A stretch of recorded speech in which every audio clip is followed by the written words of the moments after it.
Call to order.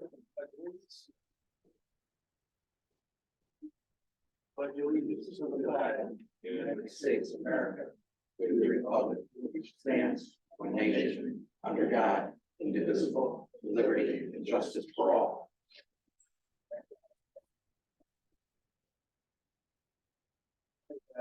Attendance, Neil Mascola here, Eileen Bracco, Here. AJ Bordis, absent, Tommy Kieran. Here. Francis Santana. Here. Rick Poole, here. All right, so I'm gonna, appoint, Francis to, take AJ's spot since he's absent. All right, I'll, accept a motion to approve the minutes of the May 24th, 2023 zoning commission meeting. So moved. Have a second? Second. All in favor? Aye. Opposed? Meeting's accepted.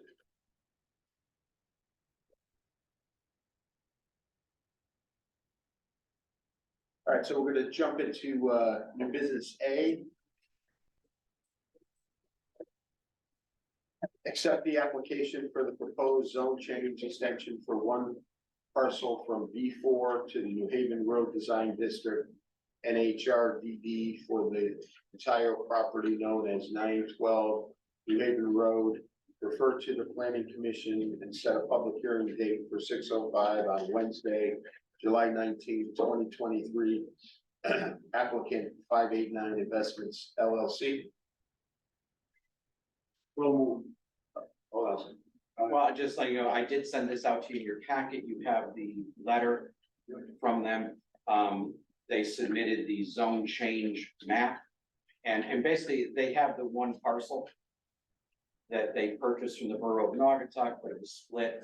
The back half is B4, and we changed the lot line revision and all that. The town did before we sold it to them, and they just wanted to make the whole parcel New Haven Road Design District of their one part, 912 New Haven Road. They bought several parcels that were already in the New Haven Road Design District. They bought the parcel from us that we changed the lot line on. And then, so the back half, if you look at the map, it shows where there was a change. So they wanted to just change it all to New Haven Road Design District. To do that, they had to turn in the maps that were given, the 500-foot butter and the zone change map. We have to set a public hearing for next month. Any questions? Can I just ask, how does it affect anything else back there? Any houses? No, nothing. I don't know, no. okay. This was all that Maddie's, it was a section of the Maddie's paving part that we took. I warn you. So it's none of the Warren Avenue properties, but Maddie's paving went up New Haven Road behind the Warren Avenue houses and behind some of the houses on Osborne, all the way to the back. We then made it 2 lots. We kept the back behind Osborne Road and Warren. And we just made the front where they've cleared Right. over there. So that was B4 in the back part. So that B4 section actually doesn't connect to any road. So that's why they're just making it all part of New Haven Road Design District, which the front already was. Is it landlocked at all? No, because it's one giant parcel. It's just the zone went through it. Okay. So that'll all be gone over next month. So they own that back part too? that- No, they own just the one parcel. The town kept the back. Oh, okay, all right. Thank you. The list of Anything else? butters that's on this, like right now, Yes. can you explain that? So one of the requirements in our zoning regs is they also have to provide the circle of 500 feet around the parcel. That's who they're gonna be notifying for public notice. Once we set the public hearing, so they will send them all out for the meeting in July. And it's 500 feet from every corner of the property, every point of the property. So it's not just 500 feet from the middle, it's 500 frontage, it's 500 feet from every angle. So they do that, and a lot of times Fred Agee and our GIS department will assist them with that, provide them all the property owners. Easier, you know. Thank you. Hey, just one other, is this something that we're gonna submit for the public hearing?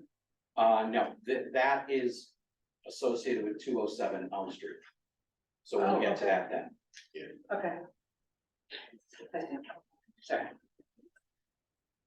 Yeah, the So- plan that's on your desk is. Yeah.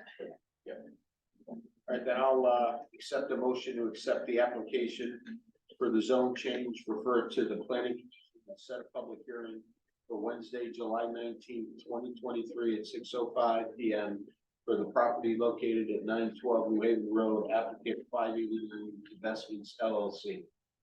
So moved. Do I have a second? Second. All in favor? Aye. Opposed?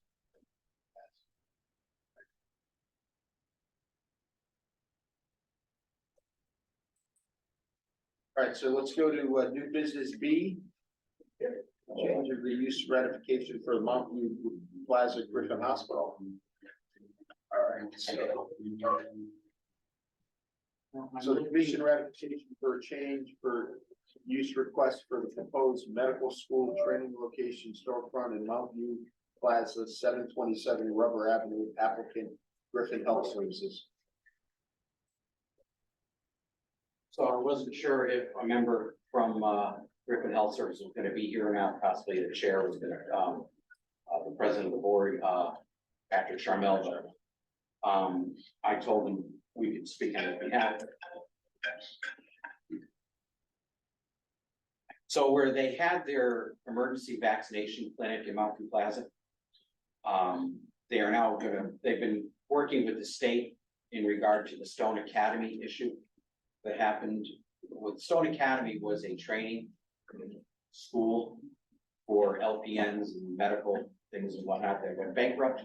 And Griffin Services also has training programs. So they're working with the state to open up some classrooms to take on some of the students that were at Stone Academy. So they would like to just use the location that they had there and switch it over and be a school training center there. So that's what the change of use is, to change it from vaccination clinic to basically a training center school. They can't use the Stone Academy locations. Commissioners? No questions. I think it's a fantastic idea. Yeah, thanks, I agree. How much work do they need to do on the inside to make it a? I think they're putting up some temporary walls, some classroom area. They have been working already with the building inspector on it. Are they expecting this to be temporary? I don't think so. I think they're hoping that it will build quite a bit At the more. high school? Good idea. Yeah, I think there was a big need for the students that were at Stone Academy. They took a bunch of them into their allied school program that they have in Derby already. But the state saying, can you take more? And they needed, so they started taking some of their vaccination centers that they had, and they're switching them. There's more in the plaza for them to expand if they need to too. Yeah. Okay. Anything else, Commissioners? All right, so I'll accept a motion to ratify the change of use application for a proposed training school storefront for the property located at Mountview Plaza, 727 Rubber Avenue, applicant Griffin Health Services. So moved. By a second. Second. All in favor? Aye. Opposed?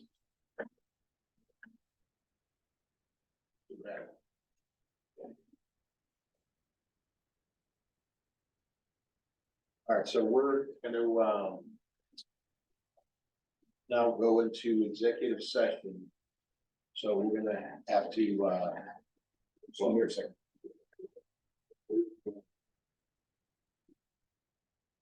You want to do Wayne and say, Now we're gonna do what we gotta do. yeah, We want to do what we have on the sheet. yeah. Okay, so, we're gonna go into executive session, so I'll accept a motion to go into executive session. So moved. Second? Second. All right, we're gonna go in executive session. You're gonna have everyone leave. And go out to the hallway, please. You're inviting in me. Smoke them if you got. You're inviting in me though. And I'm inviting in town attorney. I would also invite in staff, Yeah. And I'll also invite in the staff, Ed Carter, Lori will tell you. Ed Carter, or tell him just. Just for a few minutes, we have, yeah, It'll be brief. It'll be brief. it'll be brief.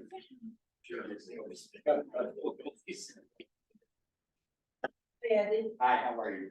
I came over here to about my neighbor from to the window to speak. Thank you.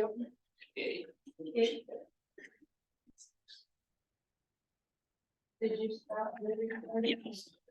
Okay, Wait. when you're ready.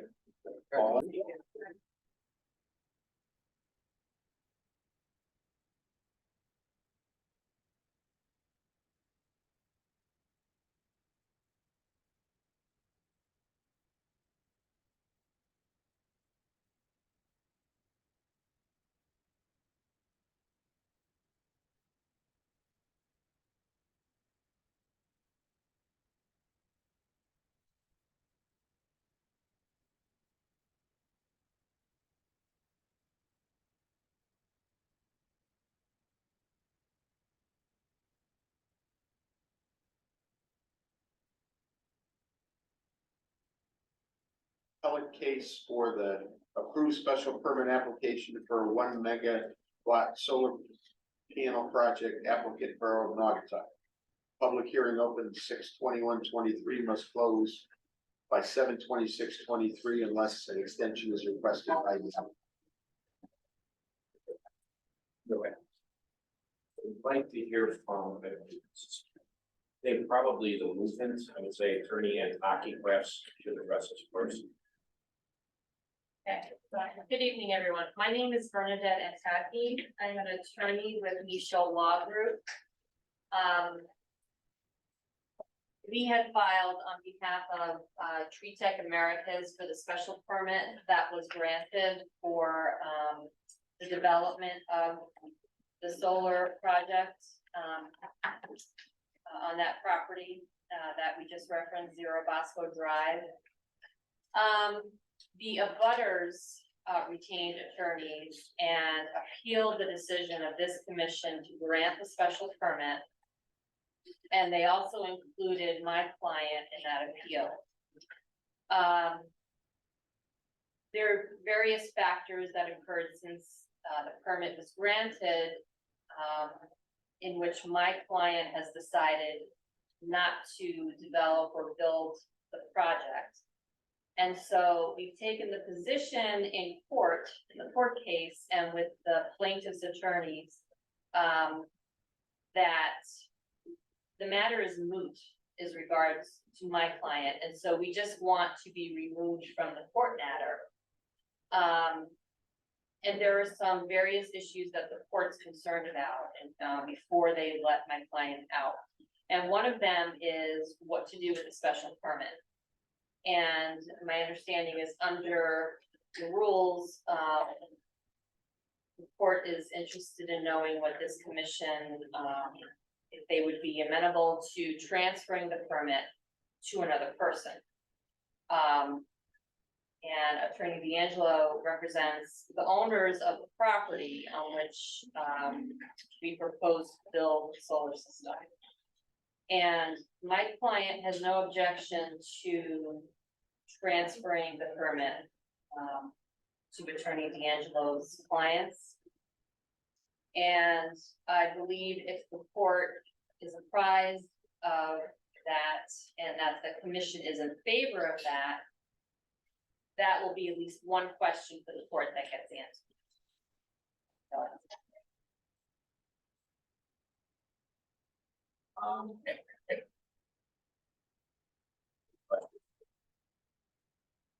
That makes sense, everybody. Other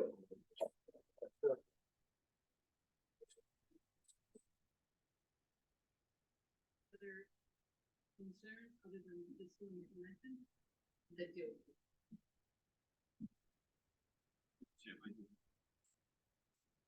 So have you executed a to the property owners, or are you planning or intending? To do it. So your intention is to transfer and I don't want to coerce you, if you're gonna transfer the extent you're able to, any, and all right title and interest into the special permit to the property owners. And you'll do that after this commission. I sent it to my client, signed, Bruce. just waiting to get it back. We've already discussed it, and they agree. So you can represent on the record that your client agrees to transfer the extent that your client can, is, Right. the extent that commission is concerned about. Yeah. Aside from that. That your client agrees to transfer his right to own interest, or his right to own interest into the special permit to the, sort of the engines. Yes. Funds, is that right? I'll make sure that's part of it.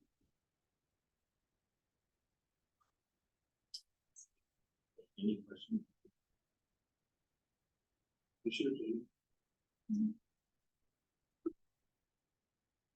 So when this goes through, it goes to the judge, who will then rule on that. And then we will get notice through you. Yes. And I'll make sure that whatever notice I receive, you'll We don't need a condition. no, because I'll get it in executive session.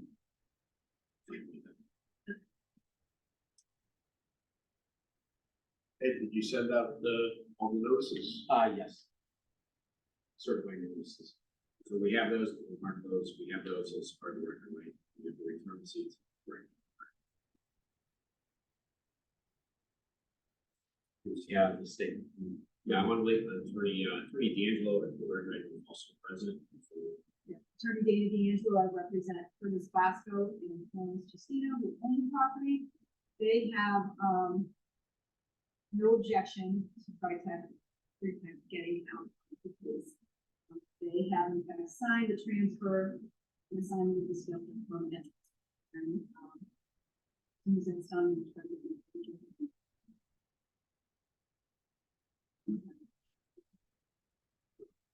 I do it. Attorney D'Angelo, is it your position that the special permit, you don't object, first of all, you don't object to it. That's pretty. Not at all. And then, but it's also your position that the special permit that was granted runs with your property. With you. And I represent the property. And I suppose it would be icing on the cake that there's a transfer is agreeable, that there's a transfer from the applicant agent that any interest they might have in the special to your client. Is that what you're asking for?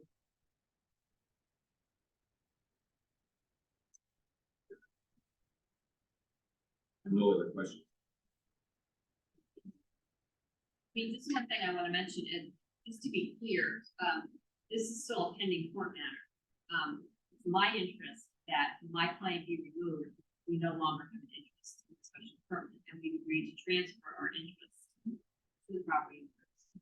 But there's still a pending on granting of the special. Right, which this motion of this hearing is part of that appeal, because we were directed and by statute, and by the way, the court used the statute. Any comment from the public on the TriTech American case? Any comment from the public on the TriTech American case? Any comment from the public?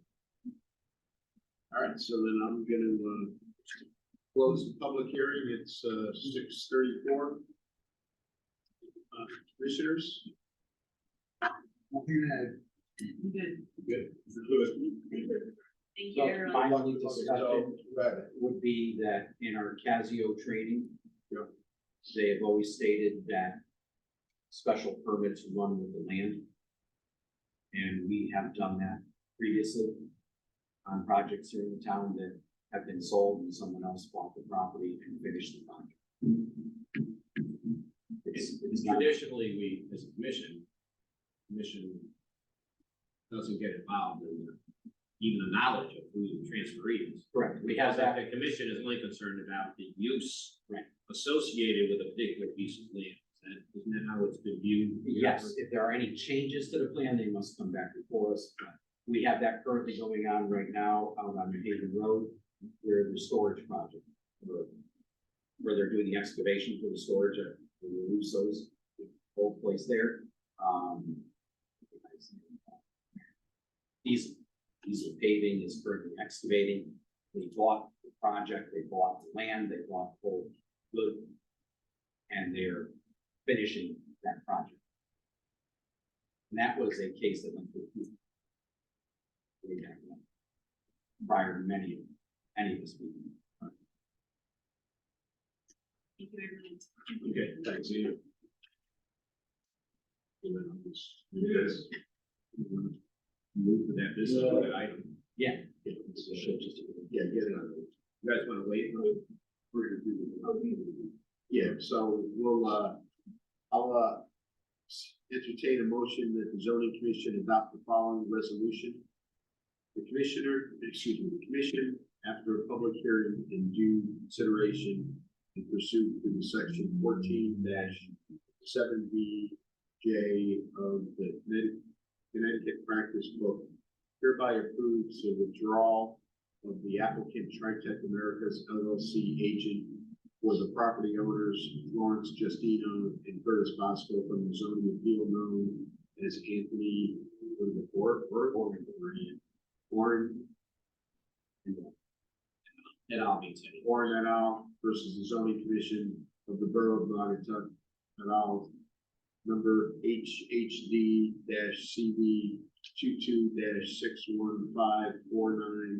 22-6154954-S pending in the Superior Court for the Judicial District of Hartford with regard to the commission approval of a special permit for the construction of a 1 megawatt solar panel facility for property located at 0 Bosco Drive, Naugatuck, Connecticut.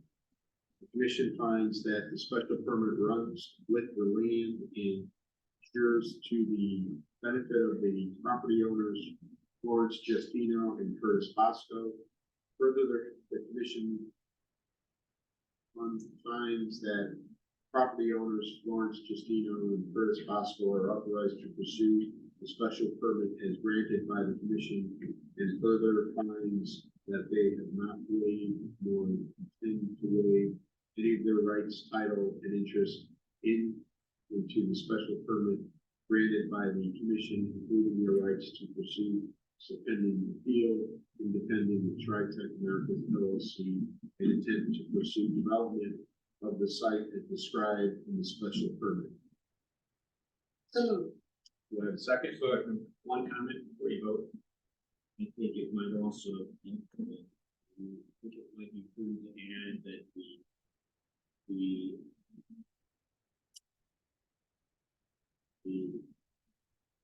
parties, the Tritech Americas and the property owners have agreed that the assignment, special permit, and one rights there too.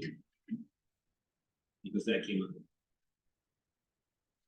If we should add that, I think that should be added to the motion because that was the evidence. Tritech Americas. Tritech and the property owners have agreed that the special permit shall be signed, and transferred to the property owners.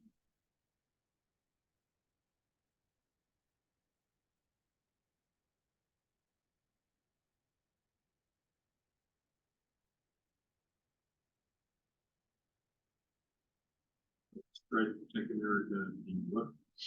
Property In the property owners. The Tritech America and the property owners have agreed that the special permit be transferred to the property owner. Move that with the addition. Say it. Move that with the addition. I didn't hear what you said. Okay. Tommy, So we gotta take a roll call. vote. second, Tommy, the second. All right, so Neil? Yes. Eileen? Yes. Francis? Yes. Yes. Tommy? Rick? Yes. Good. So, that's it. You need we'll get you some proof of the vote in shortly. Yeah. Thank you. See you. Oh, okay. Thank you. Back. You're being good. That's actually. So you already did it. I knew you. Yeah. That's, I haven't seen one. All right, so we'll go to old business B. Commission discussion for the site plan applicant for the special permit for the industrial park for the property located at 280 Elm Street, applicant International Farmers. Framers. Farmers. So before we start, just letting you know what I've given you tonight. I gave you an updated site plan that we received today. Provided you with the Wetlands Commission Administrative Report. And I provided you with Jim Stewart comments that Jim and I worked on today in regard to the plan that we received earlier today. And then there is a gentleman here that I provided you questions that he's had, that if the chair so desires, will allow him to speak.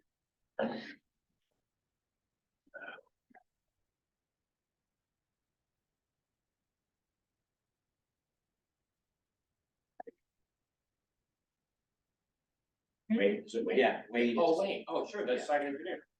I didn't know who you were talking, I didn't know who you were referring to, sure.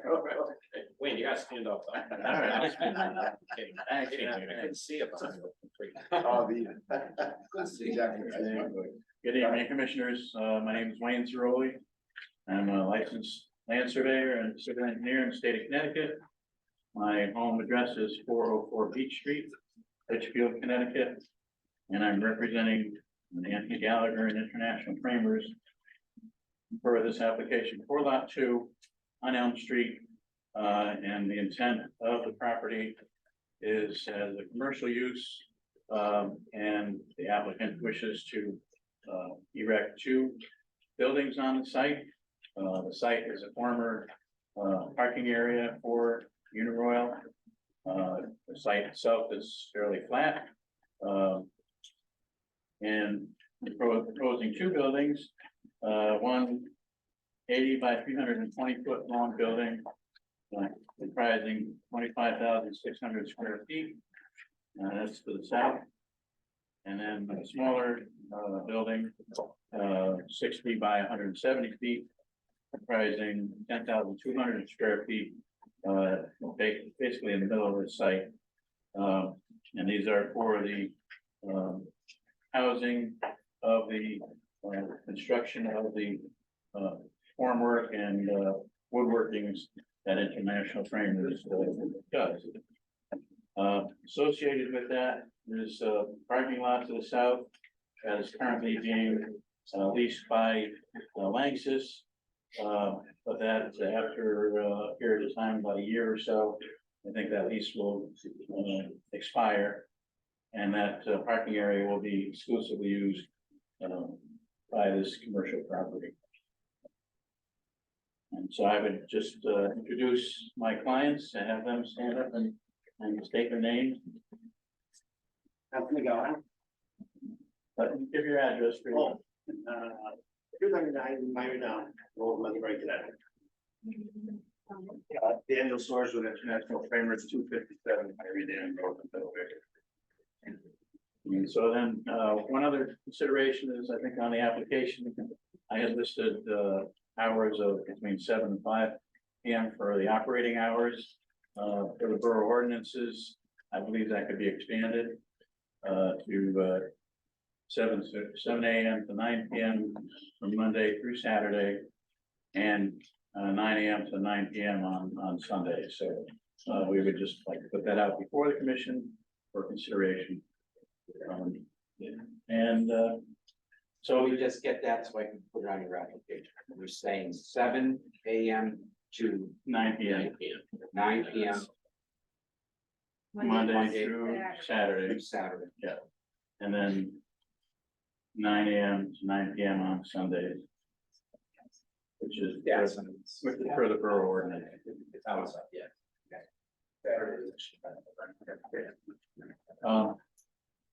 So for the site, other than the buildings, the site is currently asphalt paved, it's old pavement, but, for the purposes of, this application and the applicant, other than the work that needs to be done around the buildings, and incidental paving, around the buildings to route the water into there's an existing catch basin between the proposed buildings. So we would grade to drain to that existing catch basin and out. So in addition to, we've provided, retention for the, stormwater, that would come off the roofs of the building. So I've depicted, Toltec, galleries, he installed under the parking lot to handle that first inch of rainfall. So, the site, is long and narrow, running from south to north.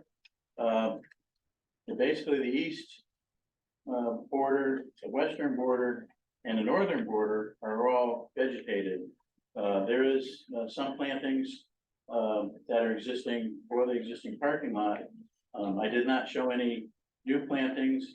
If we were to do any more screening, we would probably have to cut some of the underbrush that's, especially on the residential side, to be able to install either arborvitaes or something like junipers, for screening. But there is already screening there. It's even hard to see the fence, isn't it? I mean, It is hard to see. it's hard to see the fence, there's so much existing vegetation there. Right, and there's a chain link fence that runs basically along the whole western border, from Spencer Street all the way, along the western border, all the way to behind the Century Concrete work. So, and if necessary, there could always be screening that could be added to that chain link fence. But I think the site is fairly private at this point in time. So, and then the other, item that we would be doing is redoing the entrance to the driveway to make that, conform to the fire requirements for fire truck access. So we'd end up doing new radii there, paving that apron, so that fire trucks can enter either from the north or from the south. Obviously, the station is to the north, but this way they have a fully defined entrance and one that meets the requirements for the fire truck. And, there's also a detail on the detail sheet that shows the required radiuses for the fire truck access. And the detail sheet D1. So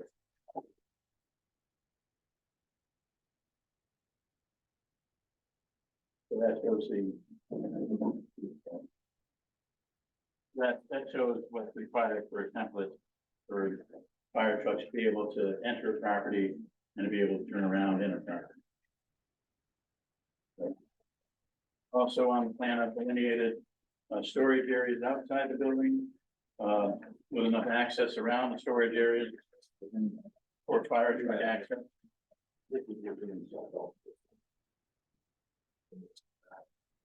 Wait, this is one story?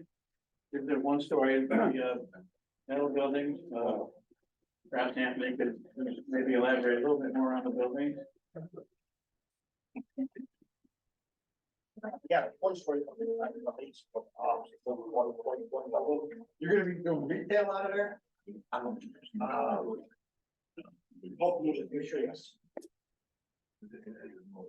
Why do you need 12 hours on a Saturday, 12 hours on a Sunday? You don't need 12 hours on Saturday. She was saying 9 to 9. 9 to 9 is, that's solid. That's Sunday. Sunday, Sunday we don't work. Oh, but I think he's putting it out there anyway, so. Well, the ordinance, but it's because the ordinance Yeah. allows it. What The ordinance do you allows. do there? You mill? You build wall panels. You build wall panels? Or I could come in and buy a wall panel? And, it's supposed to be, like something like that, we go on wall. Oh, okay. Okay. I gotta tell the neighbors, you know, you guys are gonna be here 12 hours, we're gonna be down. Oh, yeah. We are down here. You're Ward Street, Yes. we're Cherry. So there's no access on Ward, correct? No access. No access, so there's no traffic going that way. The access is going on. And same Just on thing, Elm all Street. the Uniroyal people, all the Uniroyal would go out, in and out through Elm Street, correct? Correct. All right. It's the noise, not access. I just I wanna confirm the access. It's an it's in the industrial. So I want some. It's I-1 zone. So what will you be doing in each building? Will you be building in one, storing in another, offices in the middle? In the front building, office in the front. Then building things, building in the first building, and then in the other building, cold storage. The offices in the building closest to Spencer Street. The other bit. And you can still let the lumber outside like you currently do. A lot of them will be on inside, and some of them will be outside. So the lumber would be in the hatch storage areas outside.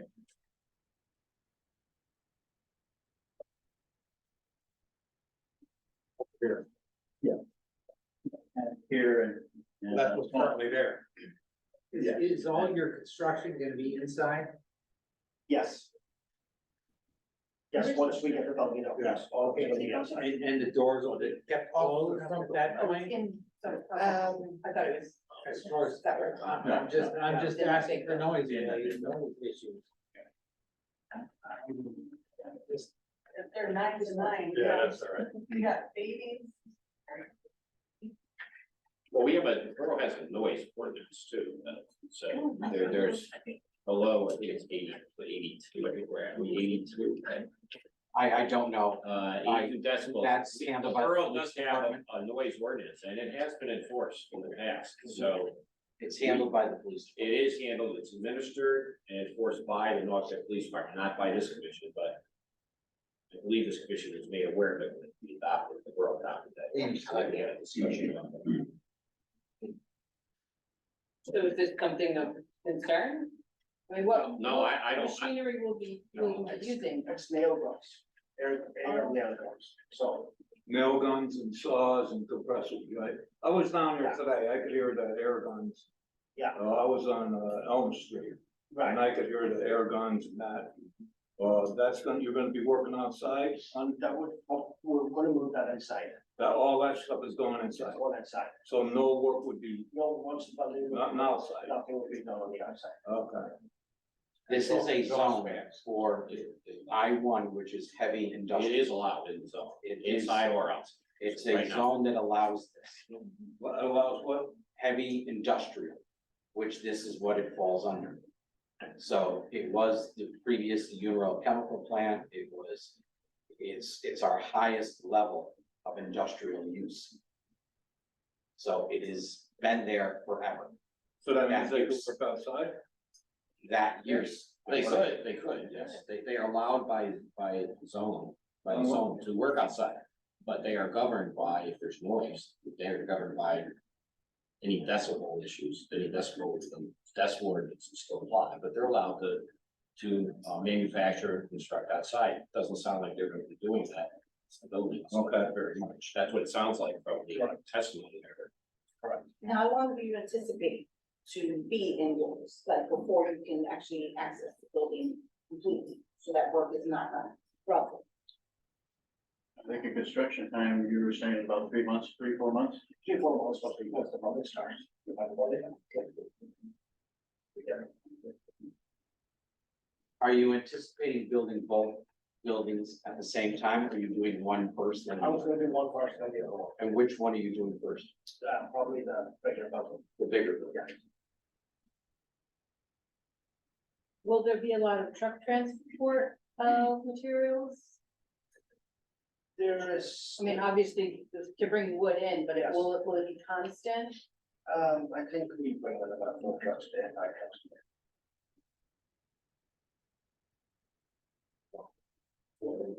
A number coming out of the building, yeah. Yeah, it's going down. You know, Another 4 trucks. 2 on Elm Street from Advanced Auto, all the way up to where did you purchase the property or is it still? It's still It's under Under. contract with the borough. We're representing the borough with the sale. So, it's under contract, price has been established and approved by the Board of Mayor Bruce. And the terms. Cause I was looking at it when I was up there today. You got sidewalks all the way from Advanced Auto, all the way up to the property that you're purchasing. Then there is sidewalks, there isn't there. It's a mess there like that. Would you guys be putting new sidewalks in there or? No, it's not, part of the plan, no. Cause I know that, what's the name of that building patch there, that? Well, the Lanxess building? Blanks, yeah, that's, they keep that real nice. They got sidewalks, they got, it's landscaped really nice. It looks really, really, really good there. Yeah. And I see a lot of people walking on that street and there's no side, you can't walk there. I mean, but. Just wanted to bring that up. I don't know what your intentions are there. We had depicted any on the design things. I don't know why anybody walks on Elm Street. I see them there all the time. It's like they're down there just, you know, things are tough in this world. It's a nice area. It's a nice area, but you're down there, you're alone. Oh, yeah. You're alone, you know? Well, as you know, this commission has already approved that whole entire area under the special permit use for an industrial park by the Borough of Naugatuck. And that we would be coming back to, as we were selling off lots, we would be coming back to the commission with the pad sites. So that whole 86 acres eventually is going to be developed, and the town is selling, just like we did the industrial park 1 and 2, right, up in, up off the Prospect Street. And then as we sell off the lots, they come in for their approvals. Under this, it's required as a site plan only, not a special permit, because the special permit has been done. One other point that I just want to add, so it's clear to everybody, if you look at the map, there's a parcel A existing cell tower. Where, if you can see, it's right in the middle of the property, you see the print. It says 1622. That's being excluded from the sale, so by contract, the borough is keeping that property and we're keeping access and egress to it. So that we are going to retain the rights to the income, the cell tower, and we retain that property. That's part of that's in the contract, and I'm happy, thank you, Mr. Cirelli, for placing it on the plan. So there will never be any issue with that down the road, no matter who's so that's something we are retaining, and we do receive a monthly rent. I'm not even, there's another provider that changes that. Speaking of special permit transfers, I mean, those things are transferred sometimes once a year, and we don't know. We never get consulted, commission. Well, then, Ned, I would just mention the other parcel B along the western boundary. It's a small sliver of property that the borough is retaining. The borough would be basically selling that parcel to the owners along Ward Street. So You see look at the map on parcel B, it's up on a little bit on the upper left, closer to the Ward Street side, you'll see a parcel B arrow. You see little slivers or little sliver of land there. It's on the other side of the existing fence, and the borough is planning to, let's say, provide those little pieces to the adjoining property owners. Do you see where I'm referring to? Can you tell? Yeah. That little pizza slice? Right above Yeah, proposed property line revision. Oh, okay, I got this. Yeah, see, there's several property owners. So for example, and this property owner would get this piece, and then this property owner would get, you know what I mean? So whatever piece extends out to the fence line, that little piece will go to those owners. Because they're higher. Yeah, and if you look, if you've been there, It's on top of the wall. So the property owners get the fence also? No, no, I made sure when I surveyed it that what I was leaving for parcel B did not include the fence. I think in many cases, many of these property owners have already been maintaining Yeah. because it was on the other side of the fence. Who owns a gravel lot across the street from this? whereabouts? Right across the street from here, there's a gravel lot over here. Borough, that's. Oh, the borough owns that? Yeah, Yeah, we it's own not right. 86 acres there. Yeah.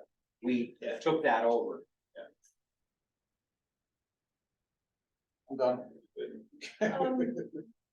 Given that we're expecting to develop everything over there, is there anything landscape wise, sidewalk wise, or I don't know what the overall plan is supposed to look like down there. Is there something that we should be considering it with each application? Like say, building a house, we want a sidewalk by the house. Is there anything that we should be considering with this? I mean, when you go down there, it's pretty much its own little space and it doesn't look like anybody bothers. We don't have sidewalks ready? together. The No, we two don't. other industrial parks, We don't have sidewalks the other parts either. I'm not saying. But people don't not, walk but not there. just that, but landscaping is the point, and I see that on in the motion, we talked about that the applicant will provide a landscaping Right. plan and with the final architectural drawing, so we'll be able to see what it is, and then maybe that's one of the conditions, so Okay, to your point, yeah, I agree. okay. We don't have specific standards for that. I mean, it's, Do we need to? Not today, but. yeah, maybe ultimately, I think when Jim Stewart looked at sidewalk standards, well, you were looking at residential zone neighborhoods, not industrial. Yeah. So. Yeah, our industrial park doesn't have any sidewalks currently. but there might be some landscaping. Yeah, I mean. Make yeah, the just entrance- sidewalks. Well, make the sidewalks. entrance look better and We would have suggested some earlier on, but I think, Wayne is correct, that we'd be cutting trees down to put it in, so. We figured it'd be better to have them think about what they wanna do. Yeah, there's a nice thick buffer there. We did address landscaping in potential motion right, as a plan to be provided to us. Okay. which is good. So all of Jim's comments are. Jim's comments and the comments that I had made previously from the May 19th Do meeting. you want to discuss any of these, Jim, and you do? The only. The bond, we're gonna calculate later when they come back. Yep. The only issue is the fire marshal, he's obviously, gotta give it a once over. I spoke to him today, he doesn't have any significant concerns, Okay. so. Many times the fire marshals deal with the buildings after they're in their building Yeah, process. most of his issues are building code related, so Yeah. that's. Okay. Well, it would behoove the applicant to make sure that he consults with the fire marshal. So So, he has the one is- sufficient template to, before he builds the building. Yeah, so he's the fire gonna- truck can turn around and reconnect them. Yeah, he's gonna be writing, I asked him to write a Yeah. report in the next couple of days. So I met with Ned Dalton last week. We were in discussions with Jim Stewart and my client. We thought that we might be able to move the buildings to the west along the toe of that slope to be able to protect and shield those properties and have more of the work occurring on the east side. When I presented the plans to Ned Dalton, he said, "Oh, no, that will not work. Then we really would not have access around the building for firefighting." So at that point, I moved the buildings back to where I had them. And so that's the reason, so. What's anti-traffic? That's for Seven Road Control. Oh, okay. Oh, yes. So it controls, Yeah, yeah. if there's dirt on the parking lot, the truck tires, it gets knocked off before they're coming out. Yeah, there is a detail on a detail sheet. I forgot to put a little note on the plan itself to say install anti-cracking pad, so yeah. Okay. That way, that's why it's a condition here. Yes. Yes. Okay. Commissioners, any other questions? Good, thank you. All right, you want to open it up to the public? Yeah, it's up to you. Yeah, let's open up to the public. Mr. Costas? Yes. Come on up and. Sure. State your name and address. My name is Paul Costas and I live on 106 Ward Street. And I have concerns because till yesterday, I didn't know that the property that runs behind my house was ceded to a lumber company. And I don't know whether it's sold to it, or whether it's being leased, or whether the town of Naugatuck has any kind of ability to create control of what happens there. But probably for a couple of months, there's been construction going on, and there's pallets way in the back where there's a lot of wooden pallets. And then there's areas, if you know where the cell tower is, that's right where my house is, up on top of the hill. It's right adjacent to the property that's there. Probably one of my concerns, I'm sure it mirrors a lot of other people who live on Ward Street, is because of that construction, you get a constant tow motor alarms going on. So, and typically it starts, there's a woman here from Ward Street, she said she hears it at 6 o'clock, I hear it generally around 7, and then it goes all the way to 5:30. So it's a constant tow motor alarms going off without any intervals of quiet most of the time. My specific concern is where that cell tower is, they have a trailer, they have a couple buildings they built, but then they created a workstation. It's probably, from where my house is, there's a fence, it's a slope. It's probably maybe 75 feet, maybe 100 feet away from my house. But that's where they decided to create the workstation. So what we hear from 7 o'clock to 5 is ear guns. It's like pickleball on steroids in terms of the whole day. Maybe lunchtime, subsume and not be noticeable during that time only. But it's pretty predictable that most of the day you're gonna hear air guns, you're gonna hear saws. If there's an ordinance for noise, that might be covered. I think it's loud enough that in my house, even if you use a noise machine, even if you plug your ears with something, the air guns are just pervasive. They go throughout the whole house. That's my specific issue because where my house is located. Can I ask you where are you on this? By map? myself, right behind the On Ward Yeah, Street. 106 Ward Street. Was that formerly Olivera I don't know. or Ludovici? No. Where's the cell tower on your street? Right here. It should be. I don't want to mention anything. Go ahead. But no, who's your prior owner? Do you remember who was? No, I lived with my girlfriend. I moved in about 2005, and she owns a house. Oh, she owns the property. Yes. What is her name? London, Marcia London. Oh, right here. See, it's, well, yeah, right here. I see it. So, yeah, okay, so I see where you are here. Very- Okay. And sir. So that's my specific issue that relates to where the house is located to be. But there's a next door neighbor who has 2 young daughters, and a young child is like 6 months old. And one of the things that happened about 3 weeks ago, there's a period of like 2 or more weeks where there was music that was turned down on a radio station. And the music was like loud, like a festival, outside festival level. And it lasted throughout the whole day, and it went on for, weeks. And my next door neighbor said she works from home, and that she couldn't open the window because it disturbed her child. The child wouldn't sleep. Also, I was talking to another neighbor who's here. She said that the dogs are all frightened and don't want to come out because probably the air guns and all the beeping and all that's noise that's going on. And so that creates all kinds of issues with noise.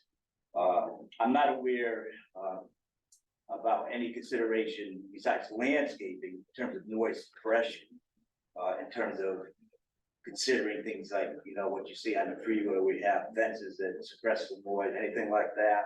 I don't know if any residents were consulted about the effects of some of these issues in terms of how it's going to impact their lives. But it certainly brings down the value of our property minimally, and affects your ability to live day to day with any kind of peace of mind, because you get this constant noise there, without any kind of ability to address it to anybody, because with the noise or anything that are occurring, nobody, at least I didn't know who to talk to. If you want to go and say, who can I talk with in terms of addressing this issue of noise? There's no ownership that's available, no one to consult or talk about in terms of ways that we could work out something that would be more agreeable. So it's kind of all up in the air. I don't think most of the residents there probably just feel intimidated about the whole process, and they're basic, working class people. I don't think they understand what's going on, and I don't think they are particularly happy, but they're kind of swallowing what they have to do. As far as the toll motors go, I think people probably live with that up to a point. And I think for me specifically, I'd like to see if where the workstation is by the cell tower, if it could be moved somewhere else, it's further away from the house. There's a lot of houses that are right on the perimeter. And as a result, if you have activity that's involved like air guns, saws, that's very close to your property, then it kind of permeates your whole house, and you have nowhere to go. You don't have anybody you can address the issue with. I went to the town hall and talked to somebody in the mayor's office. That was my only recourse, and as of yesterday, I didn't even know that the property was being owned by the lumber company. So what I hope that would happen is once you understand the nature of what the noise problem is, that this group here would do some kind of a problem solve, and kind of taking consideration of the residents who live in that area, try to come forward in terms of mitigating the noise level. I think that's basically it. That may be something they, maybe it can be addressed through the landscaping plan. And then when they, assume when you move inside, Mr.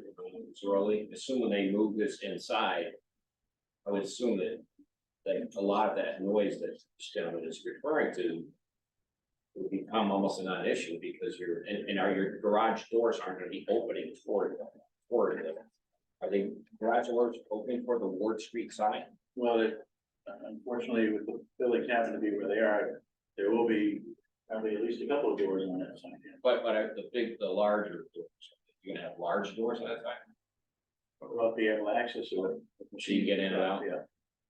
But certainly during the day, other than deliveries, those doors should be able to be closed. Yeah, should be able to. So that should, do you think that would address this gentleman? Well, the further away any kind of construction activity is, then the more tolerable it's gonna be. In my particular instance, it's so close to my house, it's not compatible, it's not really satisfactory, and, so if the town of Dawson has the ability to, negotiate with whoever owns that company and have them move the workstation, further away, which I don't have a lot of faith in, because it's the same company that was playing music, and, the level they were doing for weeks and disturbing the neighborhood on that level. So, and I don't even know who I would address to, ask them to do that. If that's the case, I don't know how willing they'd be to restructure where the workstation is and move it back. If I go to the front of my house, it's the further away you can, get away from where the construction is, the quieter it is, and it's more palatable to, exist in that kind of condition. But, a lot of people don't have that ability to do that.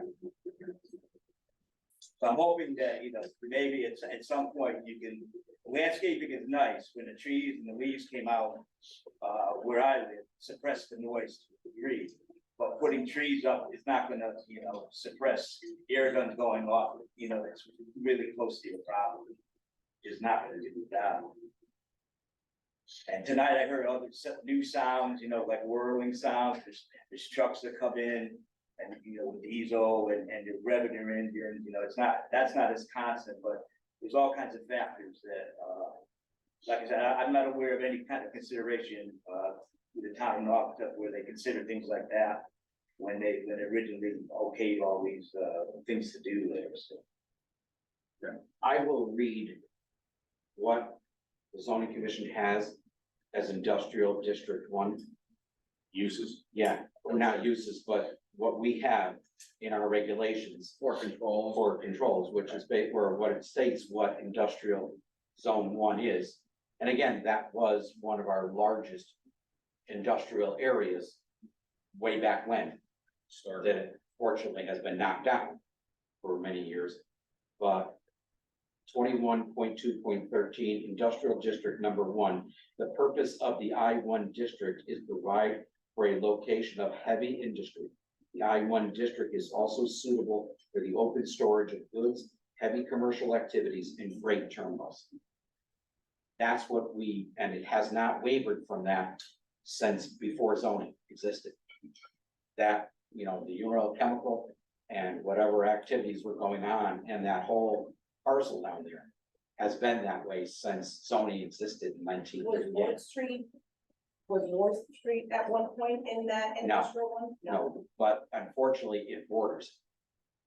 But it didn't change over time. No. When Uniroyal The was parcel there. that Ward we're Street talking about residents has were there. always been in that zone. Ward Street was always residential. Yeah, I can accept that it's industrial. I think most of the residents there can, and it's not a good compromise in terms of all the noise that's being created.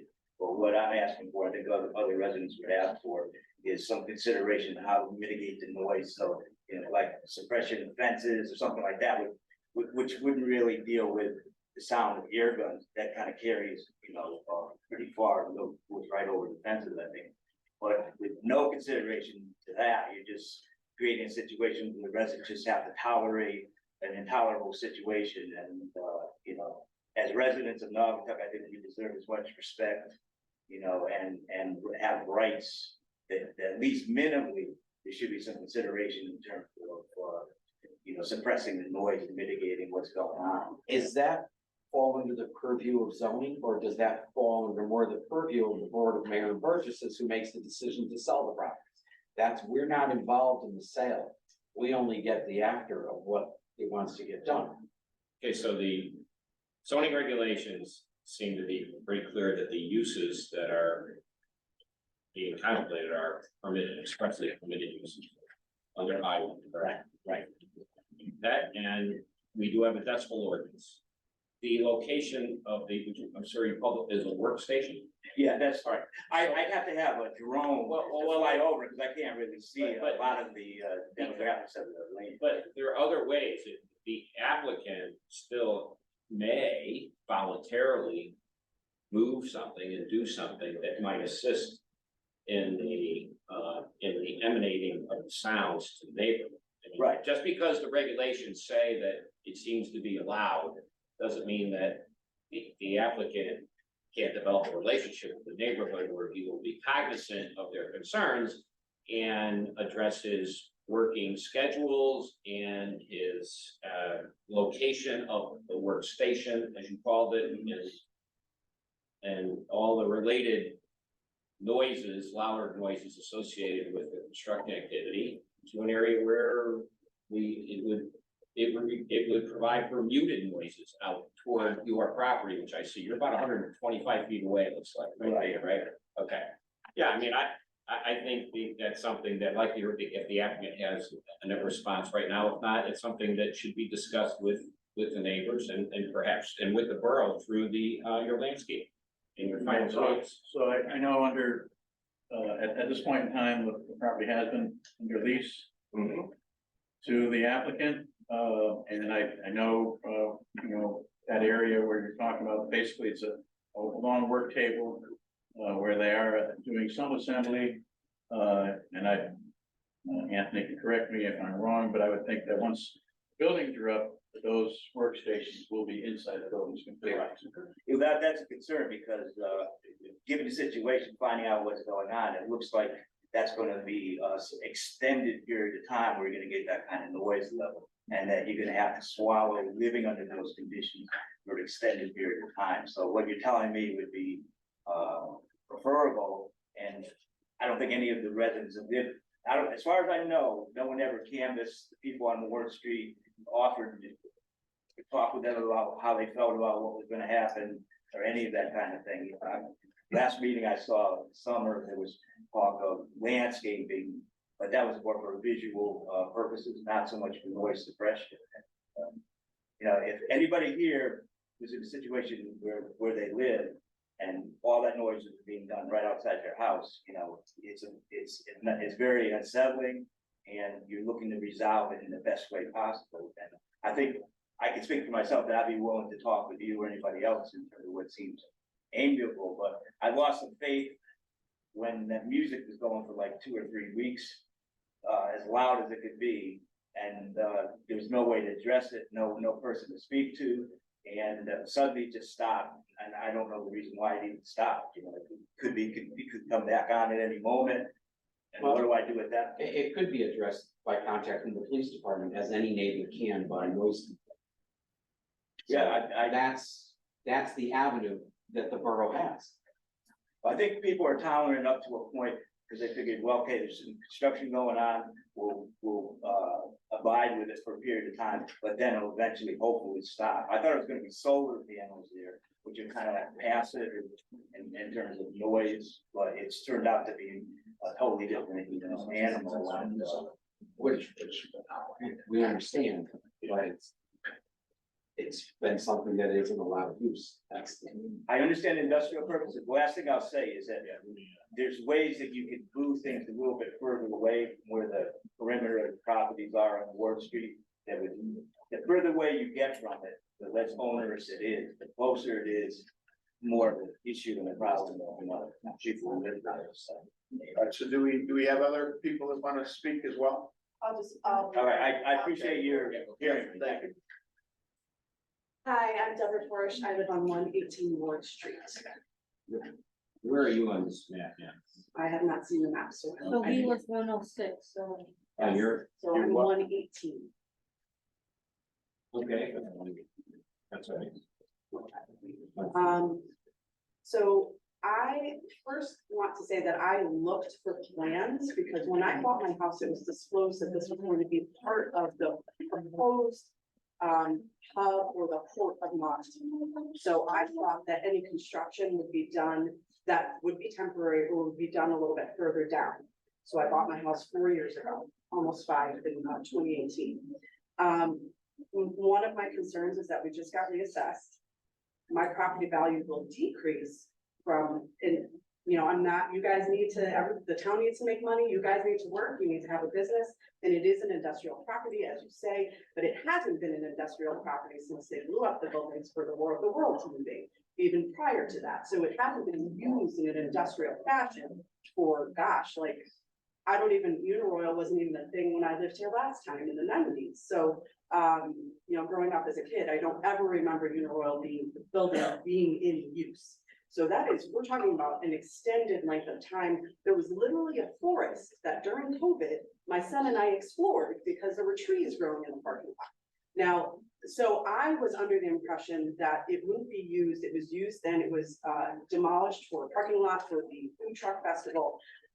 I would not have bought my house if I had understood the level of industrial, I guess, what would have been used there. So in the future, I could not find anything. I could not find these plans online anywhere. I looked on the town website.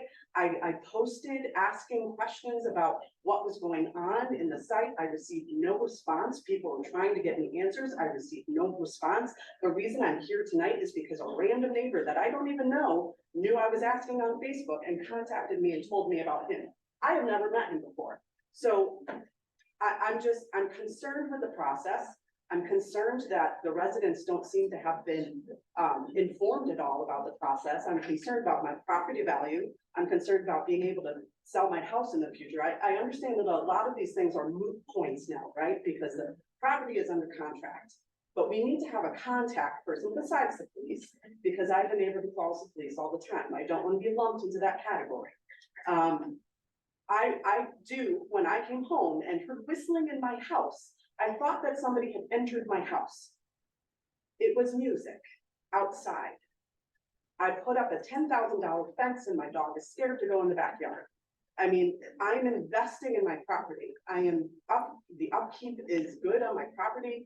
I keep it nice.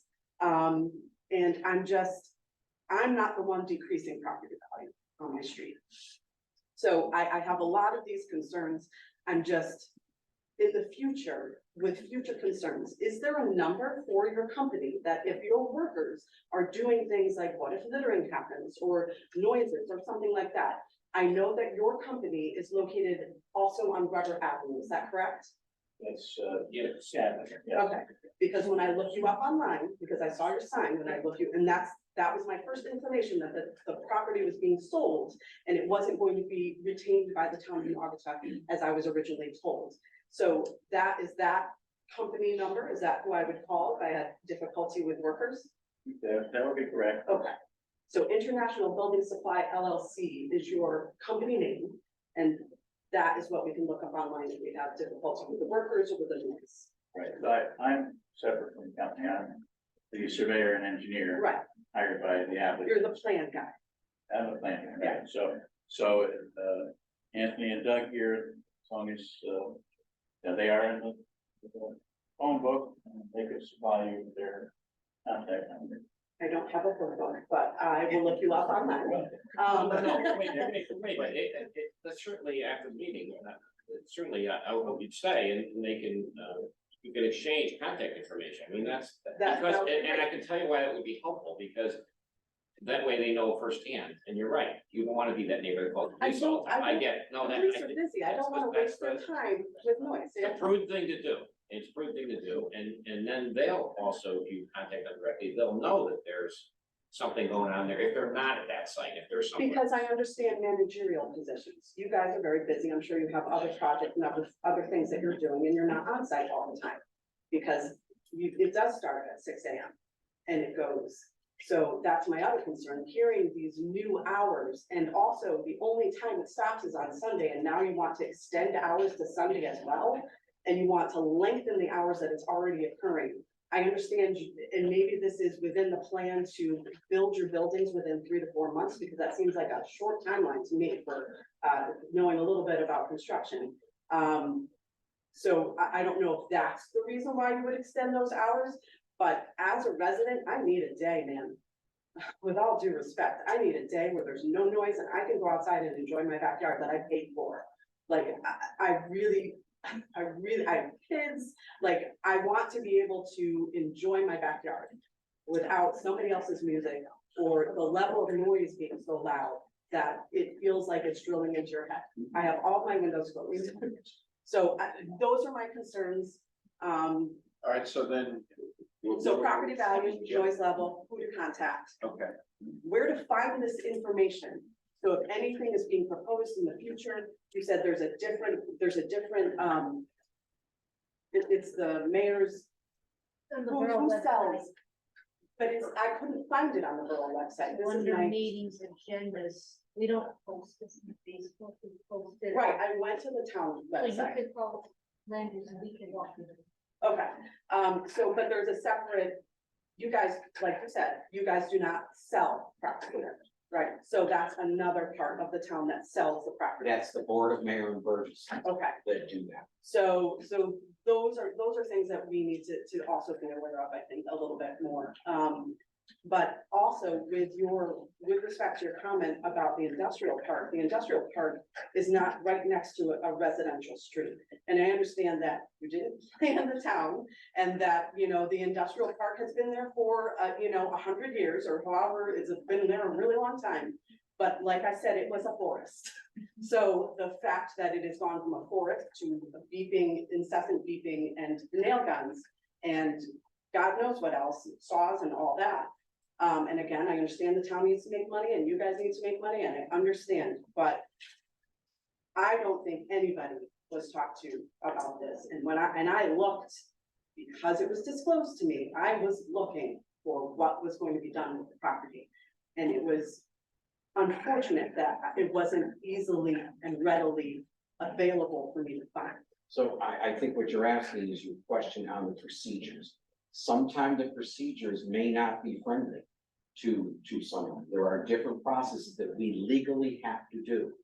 But where are those processes posted so that people, taxpayers can, view the processes? There's And state how- statutes, Okay, there's zoning regulations which are online. that we must follow when we're doing something. And in the case of here, our zoning regulations only require that this is a site plan approval, which does not have the requirement of public notification to Okay. abutters. Okay, So we can't necessarily force someone to do that. okay, Yeah, what I understand what you're saying. I understand. We are guided It's by certain unfortunate. parameters also. Yeah, it's unfortunate, and if all of this had been disclosed to me, I would not have bought the property. the special permit for the industrial park? I can't remember exactly, Then let me ask you one more question. that Is that was a couple assessing- years ago. The assessing is through the assessors, the tax office, not you guys, okay? Because then a proposal I would make is that if it is going to decrease property values, and since they were just reassessed and our taxes are going to fluctuate, I'm not going to say that they're going to increase, because I read all of that. But is there a way for us to be assessed sooner so that our actual property values will be reflected in what we're paying? That is a question for the mayor's office, or the Assessor. tax assessor himself. All right, so I will take it up with that. We can only, You're only with zoning. I our understand. purview is only over certain things. I'm just stating it as a concern. Right, but that's when I'm letting you know, there are options. Okay, You know, people will call me all the time and will say, it's very loud at this location. That's the police department. Or they'll call me about parking on the street. That's the police department. We don't have authority over the public roadway. yeah. You know. Well, stuff like that. I'm not an unreasonable person. I'm not gonna be calling you guys every 5 seconds with, like, I understand the nail guns. I understand the beeping trucks. They have to move things around. I'm hoping that when things go inside, it'll be quieter. But the level of, you know, I will listen to my own music, not their music, all due respect, like sometimes it's nice, but I would like somebody to be able to call and say, hey, you know, your worker just threw a soda can on my property, or, you know, can you hear the music through the phone? You know, that's a little loud. That is something they can address. Right. As their own business. Right. You know, and that- should address based on the comments that are made. Yeah. In regard to music. You know, on the outside, you know. All right, thank you. No, for I your appreciate it. comments. Yeah, thank you very much. All right. Do we have any other comments from the public? Do we have any other comments from the public? Do we have any other comments from the public?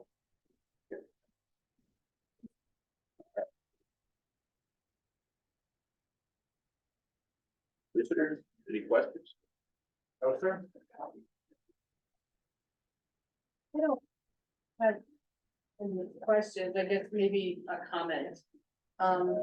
Obviously, we're dealing with an I-1 zone, which allows everything that you read. And the fact that it's been left for so long, people weren't used to the noise of an industrial zone. So I think that we get that. But now we're looking to refresh all the areas in town. Having businesses come in is a great thing. So it's more about how we mitigate when we have a neighbor, you know, a neighboring neighborhood right on the industrial zone. And I think that there's no way to completely get everybody, you know, what we want. It can't do. And I can understand, it must sound like people building houses every day. Forever. But it can be mitigated. I think now with the building, or before the buildings are constructed, it is this way. You know, maybe they don't have to play their music so loud, you know, they can be more conscientious of the neighbors there before the buildings are built. But assuming once the buildings are built, there will be a difference, and I would expect a significant difference. Are you never gonna hear any noise from any of the industrial places that may come in? Probably not. It's an I-1 zone. So again, it's how along the way can we mitigate things the best that we can. So for now, I think there's some minimal things that the company can do to minimize, but until they get those buildings up, they're gonna be outside. In regard to the buildings that we're talking about, they are steel and metal buildings, not Oh, I agree. wooden buildings. And their opinion tonight was that they can get it up in 3 months. Yeah, once we You know, on that. That may not be the final answer on that.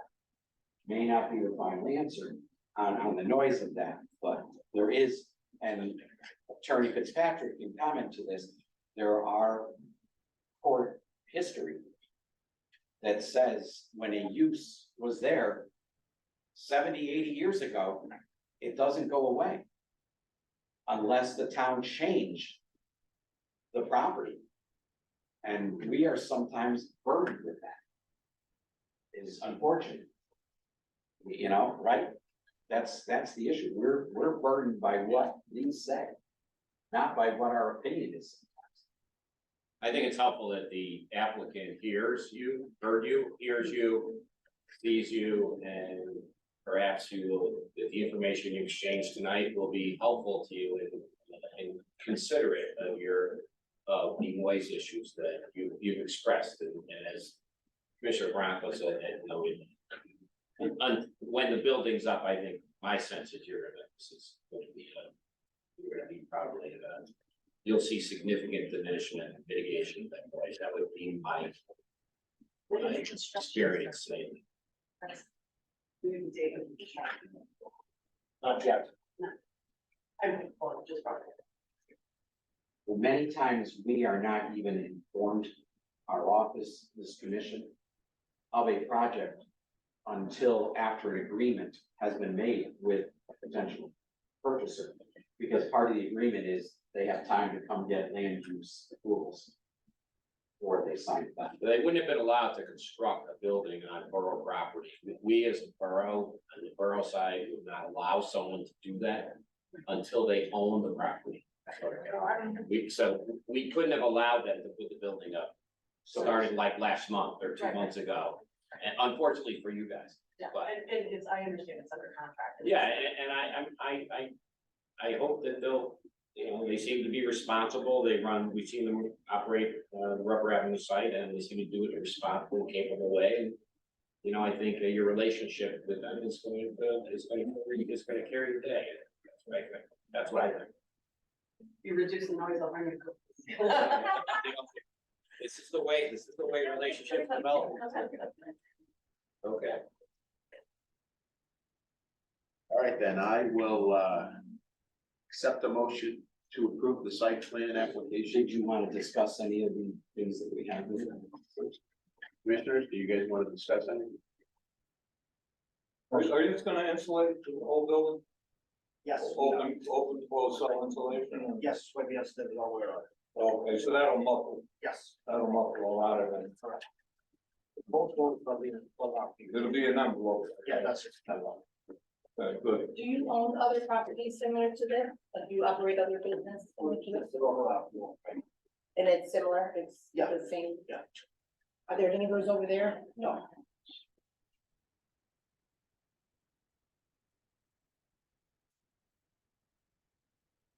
When we want to discuss. Yeah. Right, it's good to be- Let her go, let her go. The only thing that I was thinking is that, you know, maintaining that little bit landscaping is coming in, Right, so we're waiting for that. yeah. I just, because I know if we don't, I think there's all trees there now, right? So in case trees can come down, conditioning that we can maintain and replaced or whatever. I think we But can, we don't have as that. part of the landscaping plan, we retain that power, so Okay, I saw that as a condition here, which Yeah. seems good to me. okay, I think currently, the borders are all vegetated and trees, and I'm pretty sure the right. parking lot doesn't have any trees. And it doesn't look like trees were cut down in the parking lot. I haven't seen any stumps in the parking lot. But we can probably enhance some of the areas with some, you know, screening plantings that will also help on the noises too. So I'll be working with Mr. Stewart and Mr. Carter.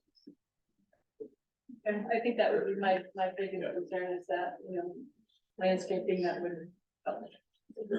All right, I'll accept the motion to approve the site plan application for the contractor's yard for a pad site for the property located at 207 Elm Street, applicant International Framers with the following conditions.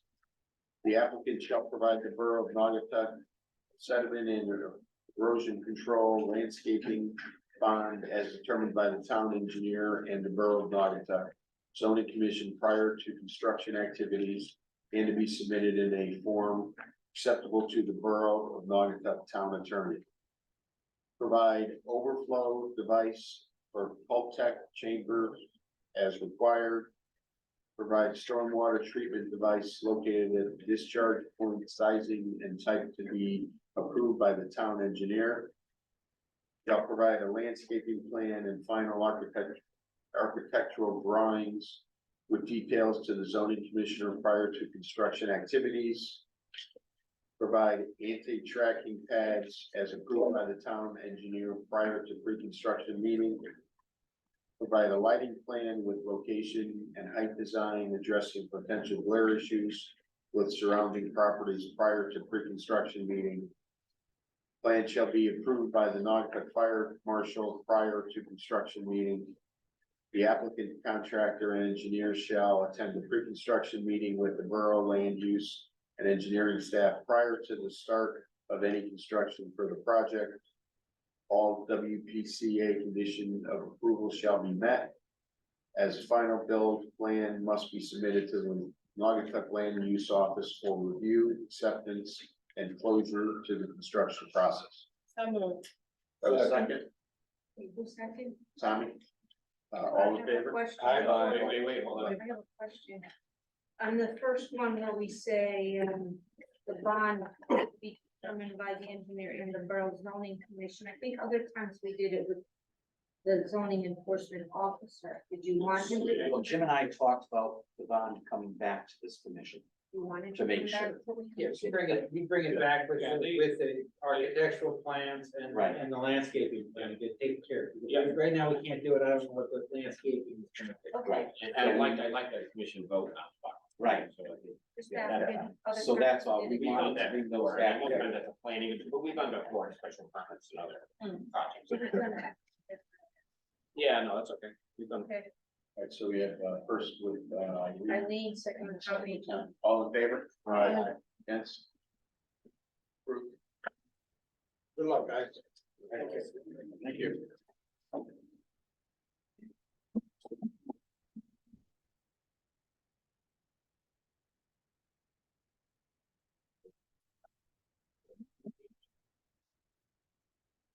Edward, you need anything? Ed?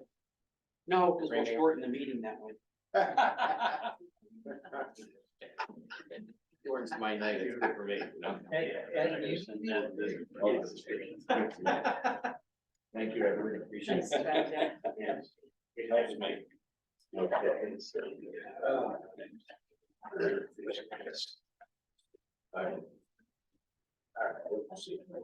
Okay, thank you. You safe, buddy. All right, let's go to new business C.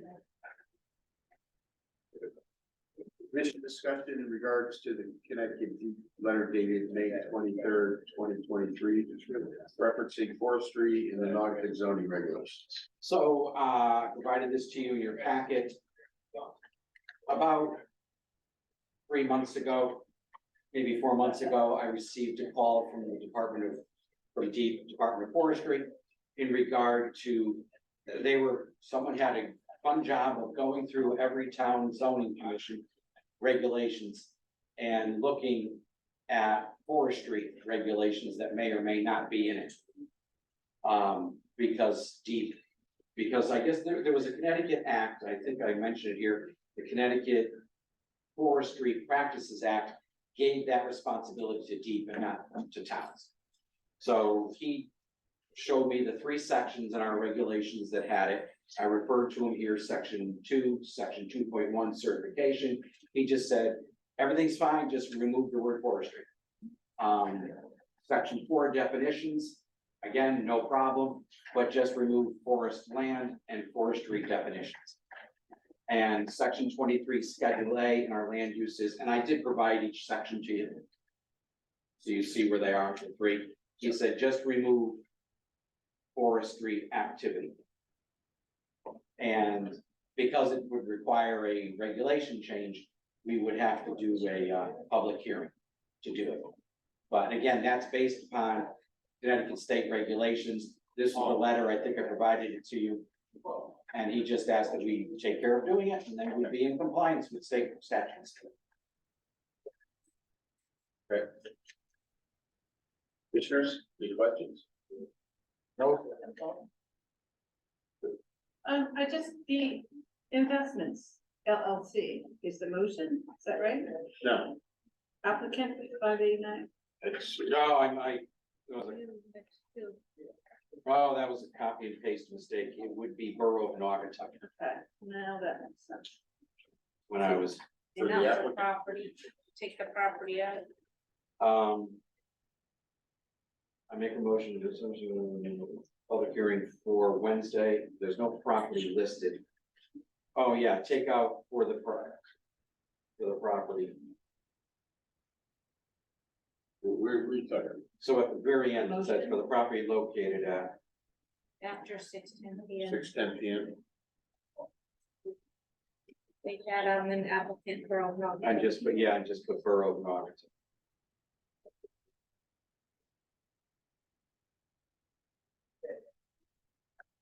Is this a current schedule? That still says the 3 acres for chickens. We probably have to update that. It's one of those things in our thing that one thing changes, another spot changes, so we'll have to look at our section 23 and update that.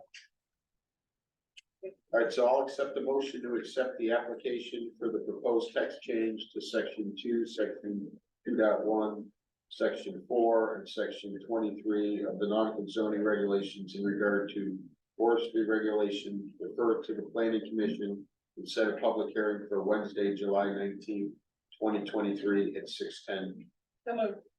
p.m. Applicant Borough. Applicant Borough of Naugatuck. Second, all in favor? Aye. Opposed?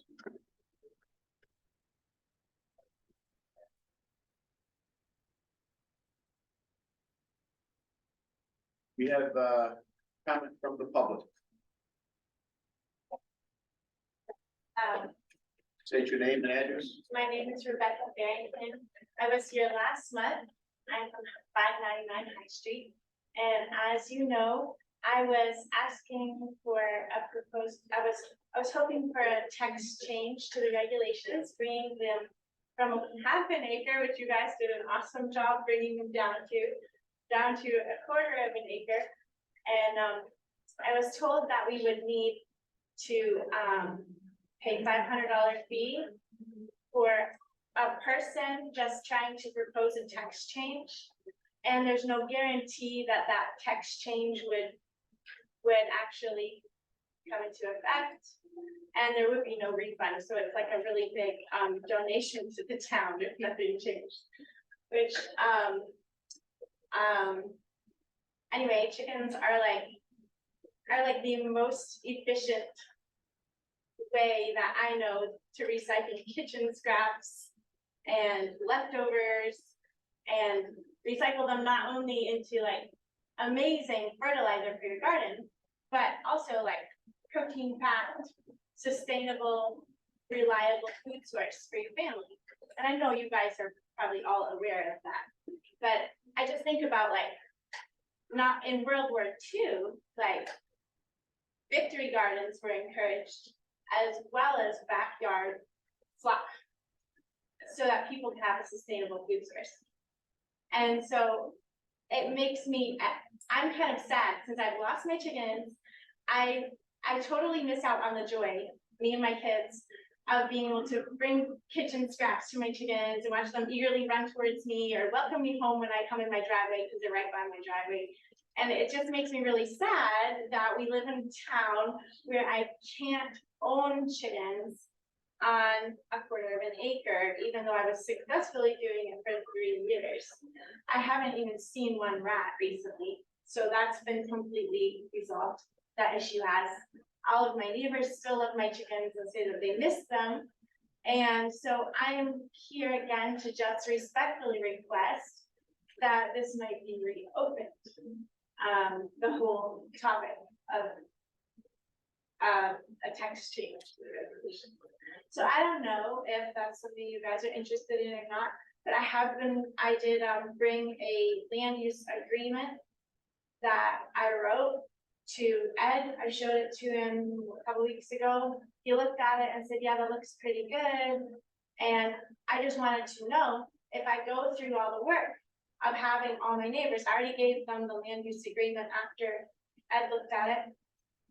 I gave it to my neighbors, and I wanted to know if they go through all the trouble of signing this with me, and we come up with some sort of a lease, if it's actually gonna be approved by you guys. So that's the only way that I can legally own chickens right now in Nuggetown and be above board. And I am a reasonable person, and I do like being above board. I don't like just trying to cut corners, so. So when Miss Farrington came to me with the lease paperwork, she did ask me to look at the lease, and I explained to you, I said, we did not say that it was, we would have any say in how the lease was written. Okay, or what the charges were, or any of that. It was at the last month's meeting that we suggested this idea. Actually, I believe it came from Attorney Fitzpatrick. Yeah. As a potential option, and it was something that this commission said they were potentially interested in. And my comment to you was, it's not that we would judge the lease. It's whether or not the commission feels this way would meet the guidelines that you set forth in the regulations. So with the lease effectively erase the boundary line so that we could carry on and That put was- chickens as if we owned that much property. That was my The neighbors were agreeing to like loan some of their property so that her property met the requirements. to add their property sizes in with their property size, that would give them X amount. And that's not an uncommon thing in some cases where more than one, a use gets to go on a separate property. So when they combine them, does it fit within our guidelines? By quite a bit. Quite a It lot. would definitely meet more than the half acre requirement. Is there a copy of that we could look at? Yeah, and I'm Copy of in my what? hurry, to get here tonight, I left it at home, but I can just leave and bring it right back. If you're gonna be around. So you all can look at it. When we were talking about it, when we discussed that, were we thinking that it would be illegal? I thought we were talking that there would be a legal agreement. That's the lease that she's talking about. So That would be. is it just between the neighbors, or are Yes. you having an attorney that's?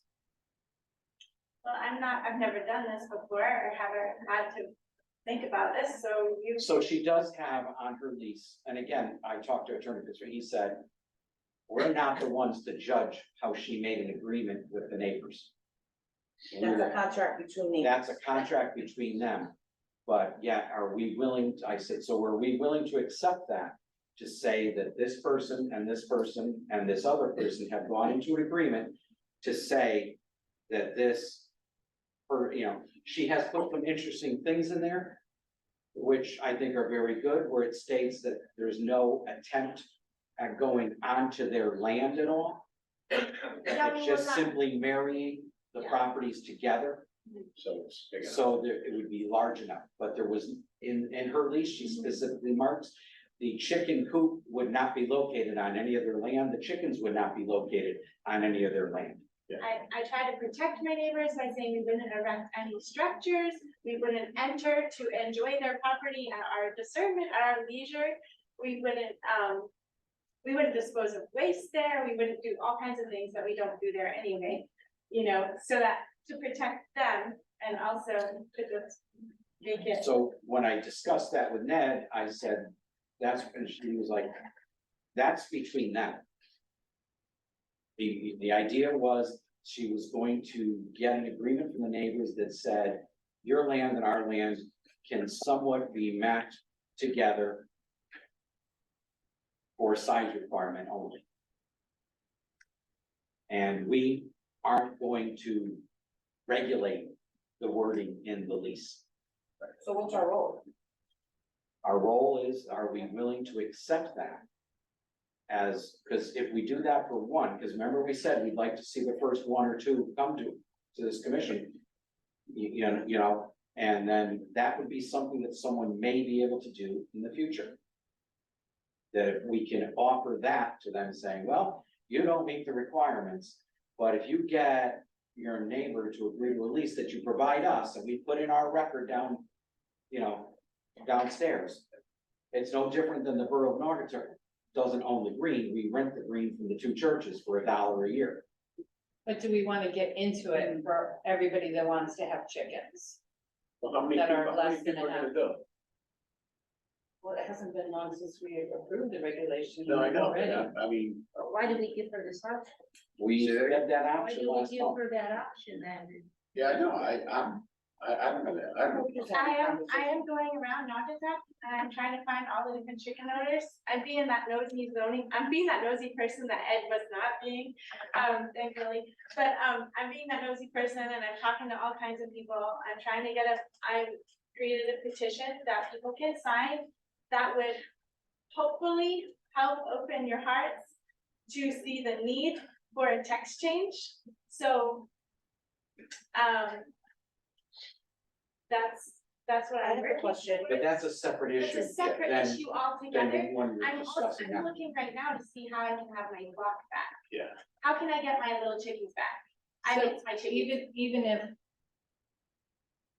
we approve that, how many chickens can she have? It would be based on the size of the land between the three parcels. So what will that be? I don't know that yet because I haven't gotten it. Oh, Well, That's- I mean, we can't approve Just it. so you know, Right. I'm planning, so you know what I'm thinking? I'm planning on leasing as much property as I need to own the size block that I want to. That's going to be at my discretion. Without being regulated. I don't feel like I have to tell somebody exactly how many chickens I own. I just feel like that's not American freedom. I have a question. I think originally Ed's office was called because there was building issue. Yes. Was that, are we maybe thinking that it might have been a neighbor? Like, is that gonna be an issue now if you get more? No, Is this neighbor in, like, in an agreement with you marrying with the other properties? Thank you for asking. That's a really good question. Our neighbor actually, we've had a good relationship with her and she came up to us and she told us, look, I'm the one who called you about your rats. And we didn't ask them. We just kind of left it. We're very peaceful neighbors. And we didn't complain to them or anything. And she said, I'm the one who called about the rats because I was super frustrated one day and we've had the rats for over a year in our basement. Well, guess what? We've only had a rat problem for the last 2 months since our cats died. So do you think the rats came from our chickens? Or do you think they had rat issues before? You know, it's like rats exist, period. I know people that have rat problems and there's no chicken coops around them. They just have rat problems because they live right next to a canal that's close to the river. Well, okay. I think she was just feeling really frustrated one day and she just she wanted somebody to blame it on. What's a rat problem now? It's great. I haven't even seen her. You have cats again or no? No, I've been baiting them with nasty poison. I'm getting cats. I'm in the process of getting 2 cats because our other ones died. Because I don't like rats either. And if somebody's frustrated at rats, I support that. I think the issue would be that generally a rodent problem is handled from the Northern Valley Health District. In many cases, as I've stated in the past, that if they find the property is under a certain size, they immediately send it to me. Yeah. The second thing is, in this case, I'm not an expert on rodent problems. I'm just not something I'm gonna do. But in this case here, there are alternatives that can be done that the experts, the health department, can address with a property owner. And because there are times where people who have the land to have chickens have a rodent problem, we don't get involved. It's the health department handles that. So what I'm saying is in regard to the rodent problems, the answer that the health department says is when the property is too small, they can't have them, take care of it that way. My answer is, I understand that, and that may not necessarily be the reason why you have a rodent problem. But the thought last month was for her potentially to talk to neighbors to put the properties line, or put your properties together. In her lease, she intends on not having anything on those other properties, just the fact that the line would disappear. And I also mentioned the fact, well, I want to make sure that that makes the line disappear for the location of a chicken coop. And that it would not be on their property, but that would possibly eliminate the 20-foot requirement from that property line because the properties were married together. Okay. And I was told that would. I said, I'm just looking to make sure my bases are getting covered. And that how things get done, just like I've had people who've gotten chickens who come to me who have the land, I tell them how many they can have. And then we draw where they're gonna put their chicken coop, and we tell them. Obviously, you've got the zone, the amount of property to protect the neighbors. But if the neighbors are okay with it, then that's really what you're trying to accomplish. I mean, the only problem is the neighbor changes. You know, and then you've got a problem again, and you've got a coop too close to the line, and. Well, that's why you have the lease. Yeah. It's until the property sells, or the owner would like to withdraw from the Yeah. lease by written request. When she talked to me, I told you need to talk to an attorney about your lease. I did say that. And I tried calling an attorney about somebody. I said, I'm not gonna give you legal advice. Right, no, What I said is I thought it looked good, but you should talk to her. certainly, I know you're not an attorney, so I wasn't looking for legal advice, I was seeking, would this meet the zoning board requirements? Because my neighbor who had called about the health department, she was so apologetic that we had to get rid of her chickens. She told us, I miss your chickens, I miss their noises, I miss their eggs, because I would give them eggs. And she said, if there's anything I can do to help you get your chickens back, I would be happy to. So I said, well, you can sign our petition or come to a zoning meeting and speak for me. And she's like, okay. But that's a separate issue than you getting. Yeah, your that's a agreement. separate So issue. don't mix the two. Thank you, They're separate. thank you. I'm just letting you know, like, our relationship, my relationship with our neighbor is awesome. So, Is she one of the ones signing the lease? Or No. they're not No. close enough? they're not close. She's like one over. Okay, They don't share a property. yeah. So what's your take, Neil, with, for doing that? Are you okay with it, or? I'm fine with. all And the again, chickens. we suggested, once you have that Yeah, we got agreement, to enough bring room. it back to us, that's signed by Cherry them. Street, nobody says nothing. I heard all of it. I'm sorry, what did you say? Our suggestion was, once you have that agreement with your neighbors, that you bring it back to me, and then I can bring it before the commission There you go. as So for we- administrative approval. Okay, but the only thing is, I don't know if I can be here for next month's meeting. I will bring you the paper as soon as I can. But I just wanna know that if I'm gonna go to all the running around to do this, it's just not for nothing. You know, I It want, could be for nothing. well, I mean, we have to It vote. could be, so. I mean, Yeah, I would say that typically, anytime we do anything, we have written up, we have a plan to even think about, you know, when they say there's a lot of enough room and I'm, you know, you have a lovely family, I see your passion, I get it. But we really spent a lot of time on those regulations. We went from 3 acres to a ½ acre, which is huge. It's a big difference. but that is, So I get that. It was not going to include anybody that was less than a ½ acre. And so, and it's only been months. We have not had a really good trial of how this regulation is gonna work, is working out. if there's any problems, if we even wanted to go up higher, I mean, it's a regulation, but we're looking at it.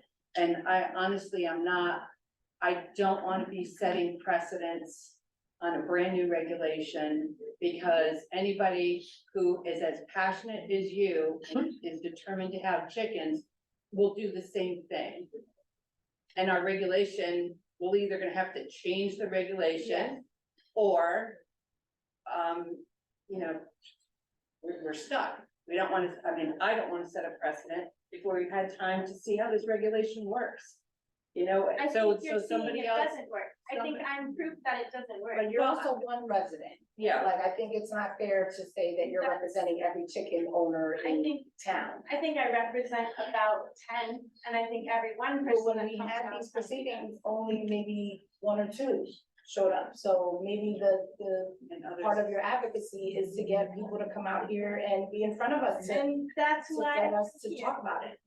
That's why I'm here. Okay. But I was also given an option last month for a way to have my, Yes, but my you're- chickens.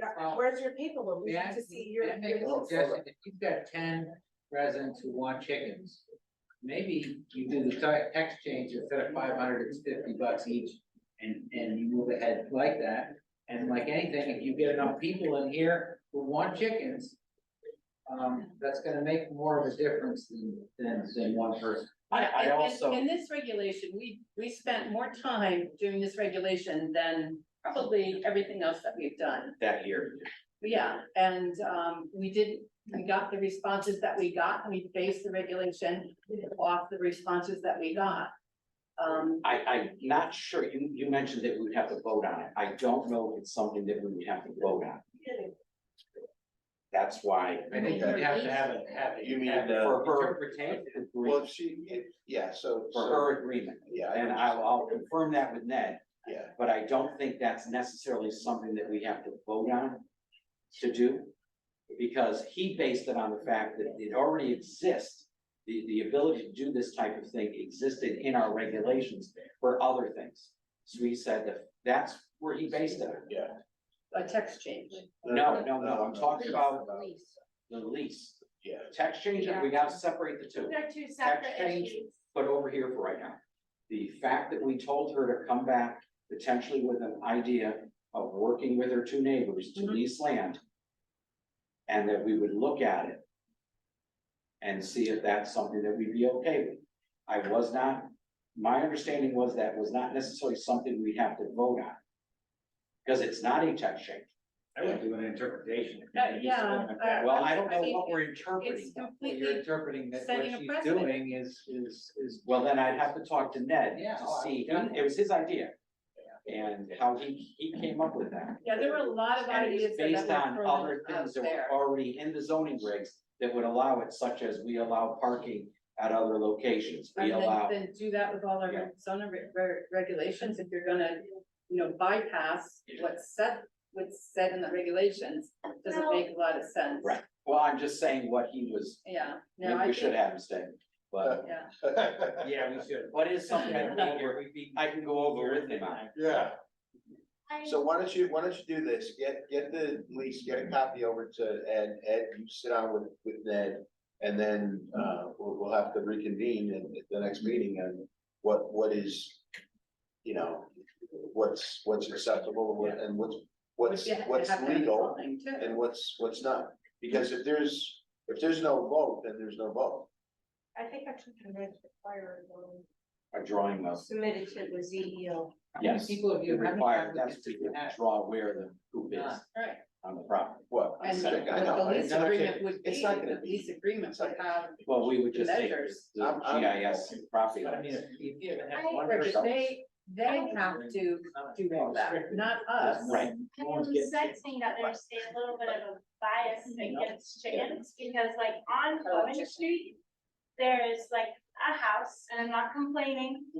Don't take it like that, I'm just informing you, there is a house on our street that has many dogs. And the yard is so roughed up that the owners took fake turf and tacked it all over the yard, which I think is pretty funny. It's kind of like redneck, you ask people, but it's certainly not pretty. Okay, it doesn't bother me, I was from the country, it didn't bother me. but I think it's pretty ugly. And their dogs make a lot of noise, and they poop all over the place. Well, they clean it up, but think about it. 10 chickens create as much poop as one large dog in one day. Only thing is you can't fertilize with dog poop. You can fertilize a garden with chicken manure. So like everything about what I'm doing is sustainable, is green, and it helps the environment. And so like, why does it seem like there's a prejudice against chickens as opposed to cat ownership or dog ownership in, you know, in the town when chickens are more economical in every way? Like I went to I would like to answer that, because I think you're seeing the bias from me, but I what, am actually, yeah. and let me explain, we set the regulation. So to say that anybody, me, is biased against chickens, I don't care about chickens, honestly. If I want them, if I can have them, then I'll have them. If I don't want them, I don't need to have them. It has nothing to do with bias. Okay. It has to do with the fact that we spent a lot of time with this regulation. We asked all the questions, we heard all the issues and complaints, the great things, the bad things. We set the regulations. That's the issue. So I'm you're not willing to Go keep, back there. I'm not, we just said it after a year. So I'm not really willing to just change it now, because one resident came in and wanted to change it. And that's the truth. You're the only one that has come in with this issue. We had plenty of public hearing time. So, you know, people could have come in, they didn't. And again, a year out there. So no, I'm not willing to change it now. I think we need time to look at the regulation and how it's playing out in the borough. And if we set a precedent because you can make this configuration, then the other people that have a 3-family house, maybe they'll try to figure it out some way, other way. And I think that diminishes the integrity of a regulation when we're doing that. I think that what we did after a year, being conscientious, bringing it down, way down from 3 acres to a ½ acre, is smart and good on the part of the commission. And also, I don't think it's an un-American thing to not have chickens. I think there are many towns that don't allow chickens in small areas. It's just different in different towns. Sure, I mean, I hear you, I hear the blood, sweat, and tears that went into the regulations over the course of the year. So I respect that and I really appreciate that, and I don't wanna make you think that just me coming in here is gonna, I don't think for 1 second, just one person waltzing in your room and asking you to change is gonna inspire you to change. But, I mean, regulations are for a purpose. And usually regulations have to be formed because neighbors don't get along or because there's problems. But if a regulation is there to keep order and peace, then that's, you know, that's what they're for, right? And so when you have a person who has peaceful, good relationships with their neighbors, then we don't need regulations. So I don't think Can it's I, gonna can be- I respectfully ask that I have to go? Okay. So can we conclude or? Yeah, no, you can- Oh, it's okay. Well, here's what I would, Good stuff. no, bring in the lease, let Ed talk to, Ned, and then let Ned tell us what our options are as a committee. And then let us come back next month and make a decision on what you wanna do. And thanks I for think that's the listening to me. easiest, I feel sorry for you. You have to hear anything else about chickens. no, that's it. Seriously. Yeah, but let's It's not do it. chickens, it's poultry. Yeah, but that's fine. And rabbits, because somehow rabbits are poultry too. In the So we're regulations. ducks, all right, we got a duck. Okay, so my neighbor, Frida Downey from Cohen Street. I lived in the street for more than 40 years, and she lives on the end of the street. I never had any, never complained. You know, she drives the kids, I think the kids born, big, she's a very quiet, everything is clean, very nice house, mother, and I never heard, so they say, oh, this chicken, I never heard that. I don't know the future, you know, but so far, she is a very nice lady and nice street, in the end, there's no houses up. They don't want to even up on the street or there to go to the other side. So is she's very quiet. And I like her because she would have been good food to the kids. You know, if I look up the kids, let's have good food, eggs, look at the chicken, I'm Portuguese. And when my grandmother, she didn't have the animals. It's nice for environment for children, you know, if she does good. Rita, what's your street address? One of our Street. Yeah, Okay, thank you for listening. thank you. Thank you very Thank you much. very much. All right. Is there any other comments from the public? Yeah, come on. That's fine. Thank you, guys. Appreciate it. Done? Real quick, 50 seconds. You state your name and address. Thank you. I'm Jim O'Donnell, I am at 163 Allerton Road, here in Wapatuck. Question and then a request. If you am I correct in my assumption that the borough failed to opt out of the new Connecticut regulations regarding ADUs? No, we opted out. Yeah. You did opt out, okay, excellent. So we don't have to be concerned? Correct. We did opt out plenty of time, and the borough board The borough did. ratified it. Because I saw that you guys had said that you were out in favor, of it, but I didn't see anything. I'm done. Have a good night. Okay, thank you. Yeah. Ed, do you have anything? Good night. Good night. Unfortunately, I do.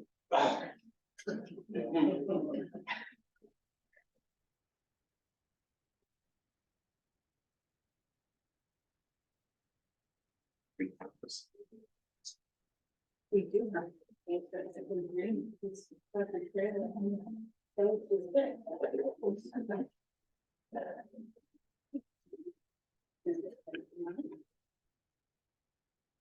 So it's a lot of fun.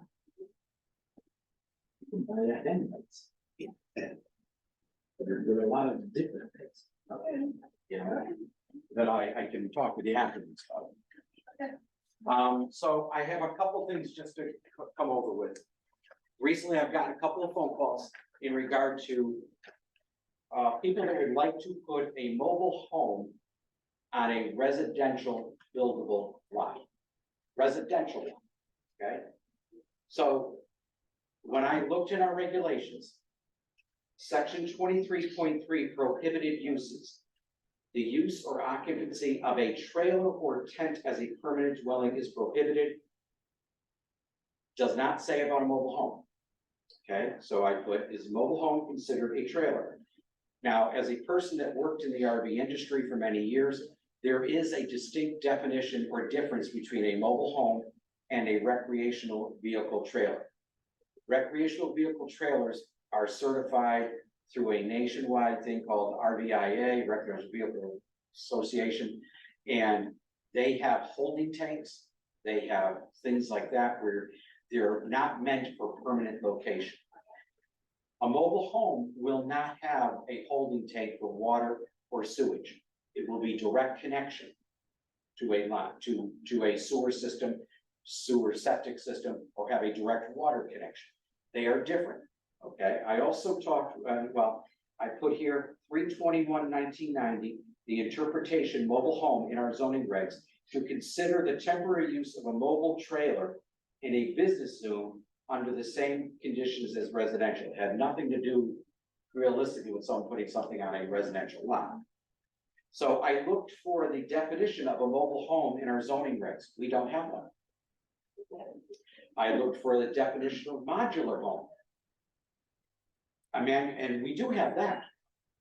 A manufactured dwelling which is assembled in one or more sections on the site is attached to a permanent foundation with living and sleeping accommodations for permanent occupancy. So I talked to Bill Hersman, our building inspector, about it. And he said to me, state codes require mobile homes to be attached to a frost-free foundation and connected to a sanitary sewage system, whether it's septic or town sewer. He goes, so I told him he goes, I don't see where you're wrong. He goes, just because it's a one unit by itself, he goes, so a person that buys a double wide mobile home, it's two sections that are put together, they're remanufactured, doesn't that meet the requirement? But it does say one. So my question was, are they considered something that we would allow to be put on a residential lot then? Again, this is different than a trailer that is immediately movable and is not connected with hurricane straps to the ground that are required by state codes for a mobile home. Mobile homes are not mobile. They can be moved, but as Bill Hersman said to me, a regular house today can be moved also. Someone can pick it up and relocate. Doesn't happen much, but it can happen. So I wanted to ask about that, and what your opinion might be on that. And is that something that we would state, okay, we can give you a new construction building permit, and then it's up to the building inspector to make sure all the state building codes are met for the structure on the property. My first question would be, will it decrease the value of the neighborhood with a mobile home versus your ranches, raised ranches, colonials? In some neighborhoods, it might, simply because there are deed restrictions in some neighborhoods for size of buildings, and that wouldn't be allowed to be built. But in another neighborhood, what's the difference if someone builds a small house compared to building or something that's bigger? Again, mobile homes can generally be larger, pretty good size. They could be 40, 50, 60 feet long by 20 feet wide. And do they uniformly look the same? Like, all mobile homes look the same, or is it almost like? I think mobile homes today bought brand new look completely different than they did 30 years ago. I think 30 years ago, they looked like trailers. Today, they look like remanufactured homes. I mean, some have carports, some have, again, this would be a single unit on a property. It's not an accessory. Okay, in other words, you can't build. Huh? Do we know the property? No. Well, I will say, there was someone that called me about a property on Whitney Lane and Whitney Place. Whitney Place is a private street. I said, you might have deed restrictions there that we don't enforce, so you might have to check that. But that's what started me looking, and then you saw I got the second email from Ashley Torres. Right. There was no mention of the location in that email. And again, it shouldn't matter the location. Again, deed restrictions we don't enforce, but in regard to, and as Bill Hersman said to me, he goes, there are some mobile homes that are on individual lots in the town of Norriton. The realistic thing is sometimes people have built around them. There's one on Worcester Street. The person built on the left and the right side of it, made it bigger. So is this something that we should put into our regulations? I don't know if it's something we should put in, or is it something that would be, because if it meets all state building codes, would this be as of right? Yeah, how do you tell someone they can't have a house shaped like they wanna have? Right. And if That's all it is the less shape. expensive. So they buy the lot. They buy the and lot. bring their They're mobile still home. connecting, again, you're not plugging in Right, a right. power supply, you're connecting Plumbing. like a house does, you're connecting your Plumbing, water, sewage. you're connecting your sewer, there's still gonna be a sewer fee connection. Because mobile homes don't have holding tanks, this is to prevent, the difference would be someone putting a fifth wheel trailer on a lot and then having someone come every 2 weeks to dump it. No, that's not the case. And what's considered a frost-free foundation? That's a building code thing that basically has to be a certain depth below the frost line, and today, mobile homes have to be strapped down X amount of feet, so that if the wind comes, it doesn't move them like old mobile homes did. So again, I couldn't find a way to say no. Yeah. Yes, because if it's not in the regulation, then it's not allowed, but you don't want us to. Right. That's states in the regulations. It's not in our regulations, they're not that. So then we don't Say that allow again. it. Well, It's it's not not- allowed if they're not in there, but that's why we need to update our regulations to allow for these newer things, and it would help, I think, with affordable housing. It's more affordable for somebody. But is it considered a home? who's We home. say a home is a single dwelling, structure, It's just a small house. right? It doesn't say that it can't have a couple of wheels. In some cases, They don't some of have these mobile, well, not, all. Some do, some don't. Many today come just, they sit them on piers. And yet, Right, but the industry has revolved. if building regs say it's gotta be a frost-free foundation hooked up to, power and sewer, then. Exactly, house. as a house does. House ultimately sits on a foundation and gets attached to it. Manufactured small house. It's like over. And on, we have they're putting- A manufactured dwelling which is assembled in one or more sections, we recognize that.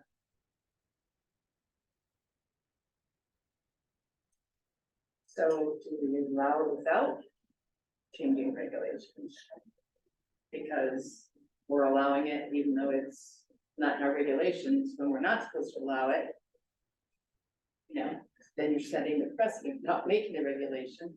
But is a regulation required for it? We don't even define it. We don't define a mobile home.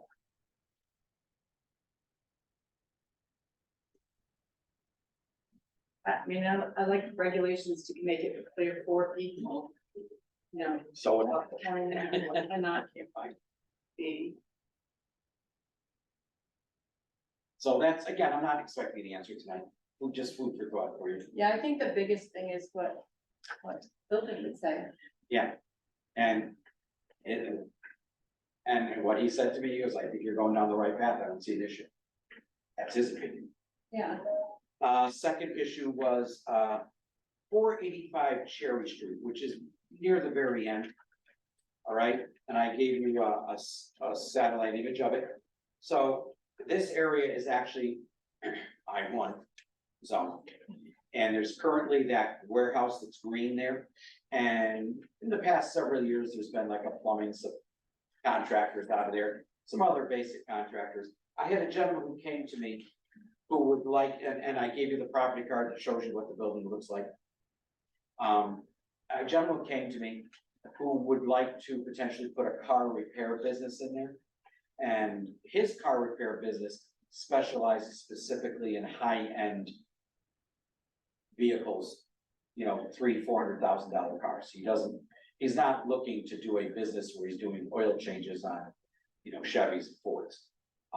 I told him, well, two things are required. Normally for a car repairer's license, that is a required thing is a certificate, a DMV requires a certificate of location approval with ZBA.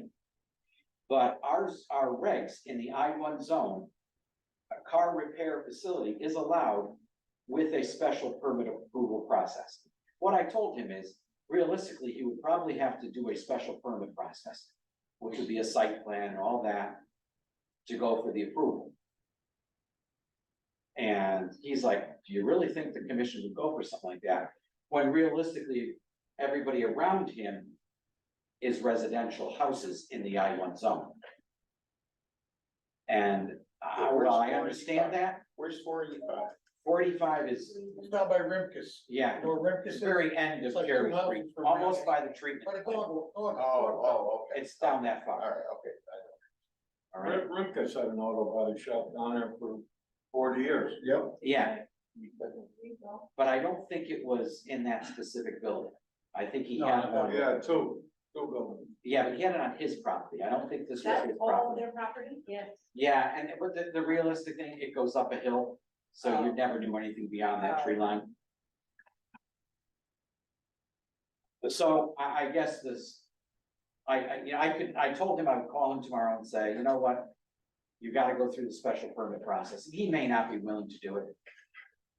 But it was just something I thought I would bring up, with the thought that state is potentially considering changing the regulation on the state statute that requires a certificate of a location approval be done with ZBA. There's been a talk about that through Casio for many years. that it's why does ZBA approve car sales locations and car repairs? And not zoning? And it's just a mistake, and hopefully they are going to fix Didn't they go by the size of the town? it. S7. He's probably heard about it. It's gone multiple times. So what's in here now? I'm sorry. It's just it's a little warehouse where it was. There was I a believe- construction company in there. Yeah, They're and there was a Pizzino Plumbing was in there for a while. I don't know if he still is. Yeah, there was a couple just shops, that they use that as their, a typical landscaper could go in there and use that as their yard. So why wouldn't we want it? Again, I'm not saying you wouldn't want it. Okay. I was just telling him the process Okay. would have to be done. All right. Because to me, I don't think it's a change of use. Or would that something you would consider it as? But the I2 regs say it's a special permit. So I think I would, my thought would be is, because it's probably a more intensive use. Because if we approved one, and what if he left after a year and another guy wanted to go in that wants to do oil changes on Fords and Chevys, and starts having much more business. Well, the special permit allows people to come in, neighbors to come in and say if they want it or not. So. On that there. Third thing is, so this is an interesting one. We're back to solar panels. So recently Lori and I have been approached, and Jim may know about this, that the borough of Naugatuck at the police station would like to install solar panels on the hill that was the property that used to be the Naugatuck Heights behind it. That property is currently zoned residential. All right, but it is a municipal use that we're doing right now with it. And the zoning commission previously has done interpretations that said when a solar panel array is on a property that is being used already, and we've had this with residential properties, that the panels must be on the structure itself, not on the property. And again, we did the interpretation with the Bosco Drive that there was no activity on the site already. So before I come back to you with another interpretation, my concern is this something that we're saying, since you were on the commission then, and Neil was, I believe, I don't think Eileen was, No. or Tommy, that when the solar, when you did the interpretation for solar panels on a residential lot, because there was a person who came in or came before the land use office and wanted to do solar in their yard because they felt that it was better, off the ground. And the commission said, no, you had to put it on the house. The police department can't put it up on the roof of the police department for two reasons. All the other equipment that's up there, such as the tower or the emergency tower, there's no room to put it up on top. The second thing, and again, I guess the town's been working on this for a couple of years, but they just neglected to talk to us. And it's now come that, well, we want to start this. Okay. Well, told us. It's been approved by the board of mayor and burgesses and all that. Yeah, talk to us. We could do two things. They could split the land and make it vacant. And we've had an interpretation about that. The interesting thing on this is it's not that it's a huge solar array, and it's not intended to sell any power back to the grid. It's only intended to connect directly to provide power to the police department. So it is of benefit to the town. And the purpose is only to connect it. It's not like through Eversource or anything like that. So this isn't like we're gonna sell power back to the grid. It's specifically geared toward providing power to the police department. Would we consider that an accessory use?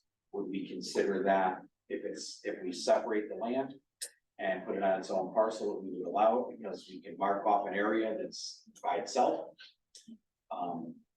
It's not really by itself, you got other activity up there, right? You got the salt shed. Well, you can separate that land as much as you want.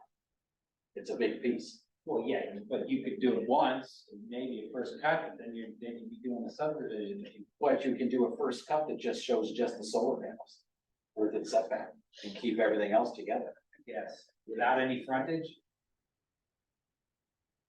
That's not a vote, it's just- Yeah, again, I struggled with the thought More of an excess. that we don't allow residents to do it, but we're gonna tell the town it's okay. To put, a solar array on a parcel of land off the ground, on a parcel that already has other activities on it. What, the salt shed? The police station, Right now, it's all one big. it's all one big piece. And But it's the, like an accessory. Oh, wait a minute. The Bosco property is houses down below and then in back. separate parcel, it's a 10-acre and vacant piece of land. I don't know, when we The look, houses down below are owned by individuals. look in your regulation section B, municipal business stuff. See how you interpret that. I interpret it different. I interpreted that, yes, they could do it with a special permit because it's either a school. For solar panel? Well, it doesn't specifically say solar panel, but it has. But is it a police department, like a municipalities, business? uses, And, No, it's a community service, it's a community, you know what I mean, like with a municipal school, building. What's the section? section B in our chart. 23, section 23. So what she's referring to is in that, Second section, our first section is residential, our second section is, things like that, nonprofits. so the we second have section third of the land of this chart.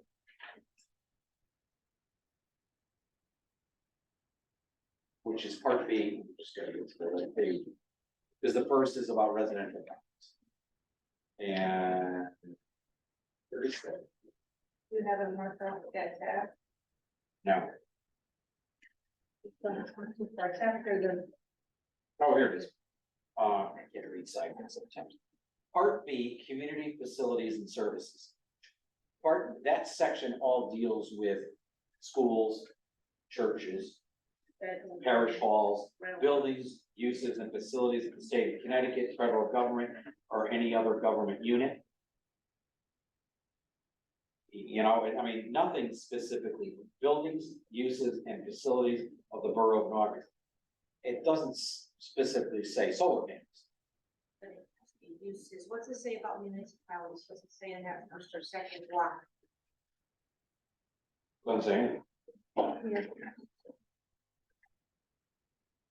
Well, right here, it says buildings, uses and facilities of the borough of Naugatuck. I just said that. So that's a special, it's a special permit in that zone, so to me, that's a use or a facility of the borough of Naugatuck. So we have a whole. So you're separate saying the solar panel themselves, Use.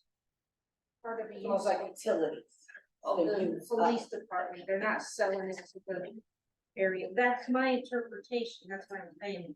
These regs, if you could, well, I would say it's an accessory use of the police department, because it's accessory to the building.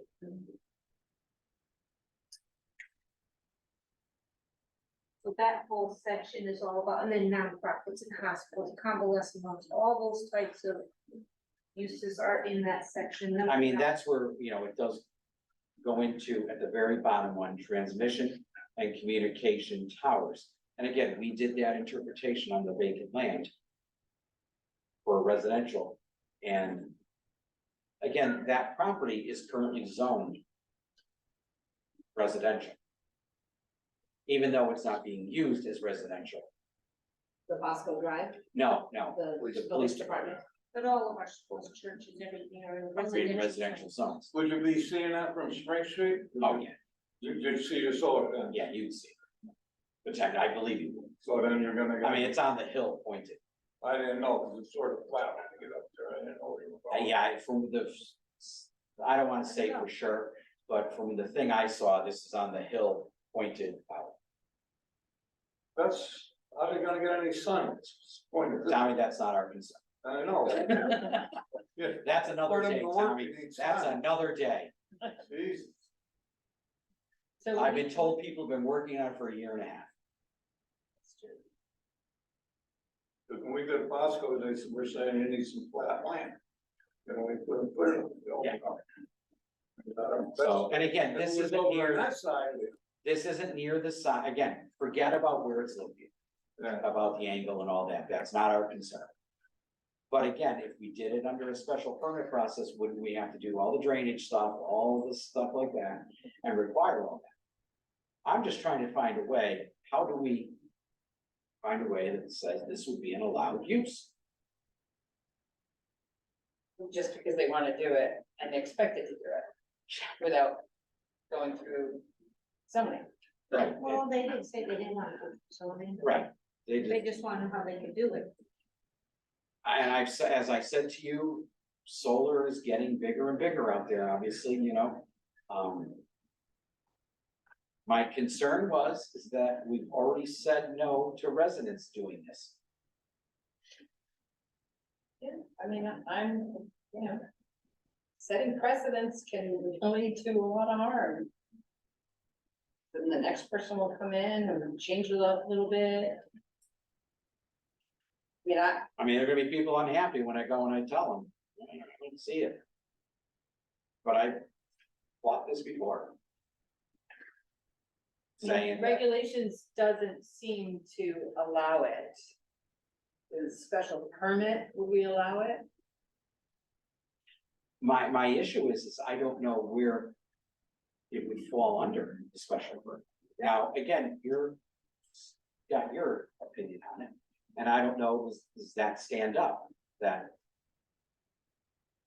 because transmission and communication towers, would that fall under as an accessory use? We did not address that.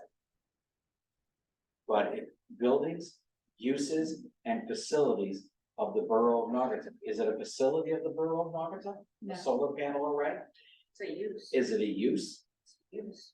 So if It it's a says use, then we would say it would be a special permit use. I think just, you know, the thing to question is that solar is just new. So that's, you know, we're getting these things now about solar, and we just need to figure out foresight of how we want things to look. And if we allow this, which we're not maybe sure. Because it's already on our schools. Yeah, but that's on. Yeah. It's not, you know, on the, yeah. Either or, I think we would have to potentially, would we?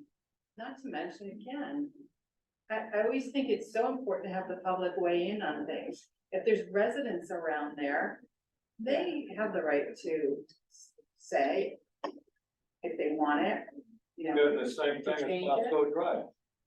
Right. Somebody opposes it, what do? You get a lawyer, now you're fighting them. Yeah, I understand that process. I'm not here to discuss approving it yet. I'm trying to find a way to be able to get it on the docket in this.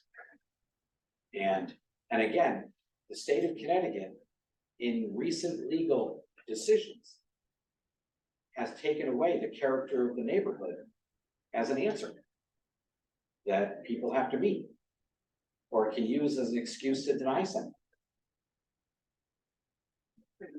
Yeah, and they've taken that away. Which is one of the things that in our appellate case has been stated, but yet Superior Court has basically said the thought of character of the neighborhood, especially with ZBA now. No longer is that, you know, ZBA used to be trained into their heads. If it meets the character of the neighborhood, therefore it's okay. State has come back and said, nope. That's no, yeah, so would we, you know, I mean, I wouldn't bring it till next month, but I would say, would we be looking for an interpretation that the use of a solar panel array for a borough building? And we could state that as long as it doesn't sell power back to the grid, is an accessory use to that building. Right, but how many houses are around that and within what visibility? I think that decision would come after we allow that to go forward to a public hearing. Give them the right to oppose it or not oppose it. As a special permit. Correct. Because we're saying is, it's a special permit process. So I'm saying we don't have a way to even allow it to get to that process right now. Unless we do some type of interpretation. And how do you interpret, I'm asking, how would you interpret our regs?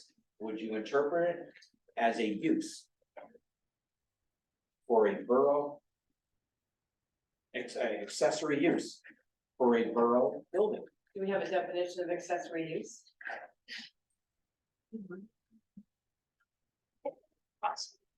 Accessory uses are defined in the section as basically Attachment. not an attachment, but a detached garage. You can't have, or a shed. You can't build a shed or a detached garage unless there's a house on the property, because that's the accessory use to the house. So I would check the definition to see if it falls in line with the definition or moving forward. Accessory, a term applied to a building or use clearly incidental or subordinate to and customary in connection with the principal building or use on the same lot. So it would be incidental to the use on that same lot as providing power. You could use the same argument for residential house. You could, but this commission interpreted that you can't. Sounds un-American to me. Okay, chickens. I'm just the messenger, guys. I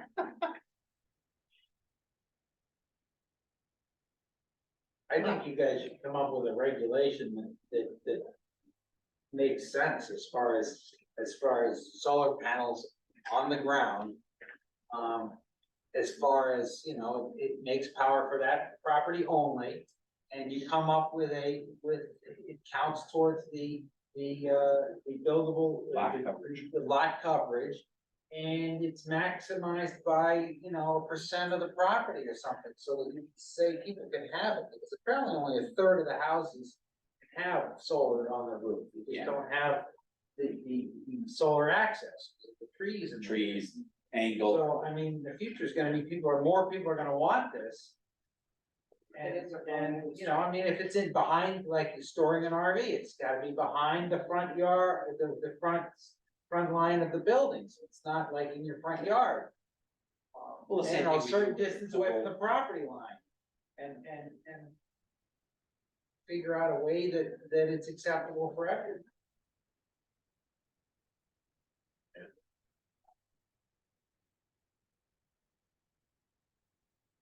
I mean, we were asked to come, potentially do an interpretation, and I'm struggling with what it would be, based on our definition of accessory, could we interpret it that's accessory used to an existing building on a municipal structure, for a municipal structure, therefore it would be required as a special permit. Yeah, but how do you do that with municipal, with people who come in and say, I want it on my property, I want to do it in my yard? You know? Well, we have an That's- interpretation on it. It says no.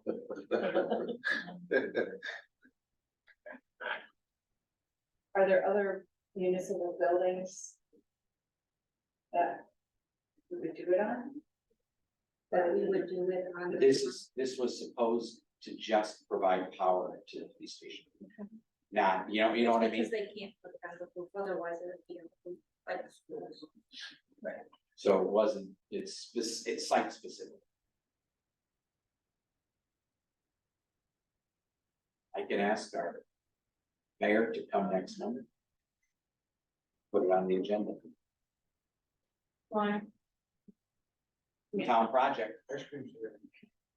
Did you order that? we don't make the decisions on who buys what. We don't sell the land, we don't.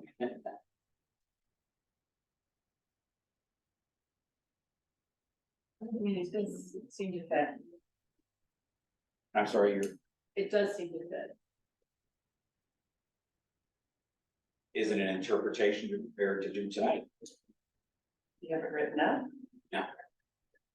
We would have to write it up, we would have to put it on the agenda, motion to add it to the agenda, or I could prepare something for next month.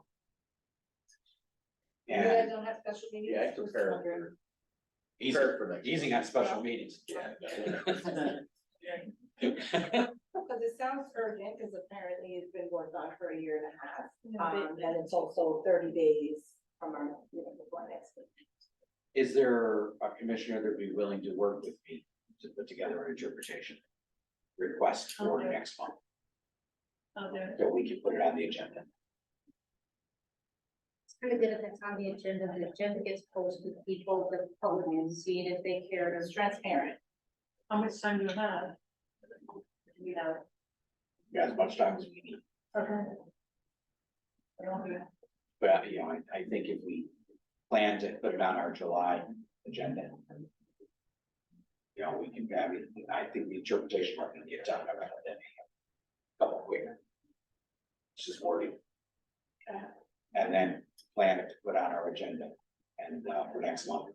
At that point, we would say, okay, now you can come present your special permit to us.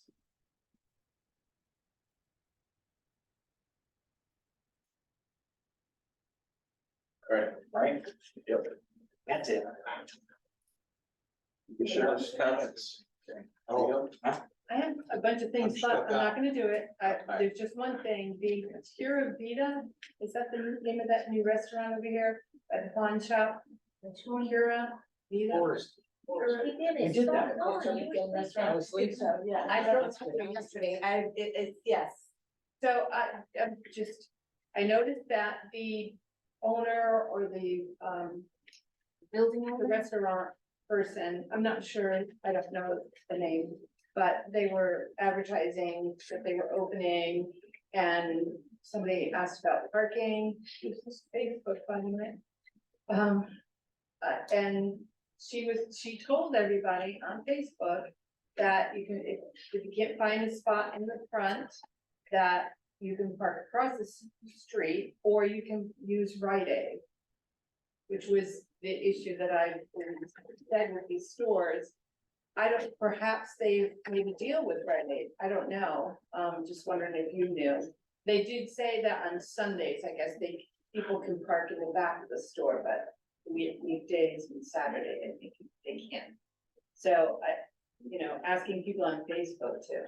I find Rite Aid, it's not agreed with, right? I do know that Pete the barber, when he was there, he was friendly with the manager of Rite Aid.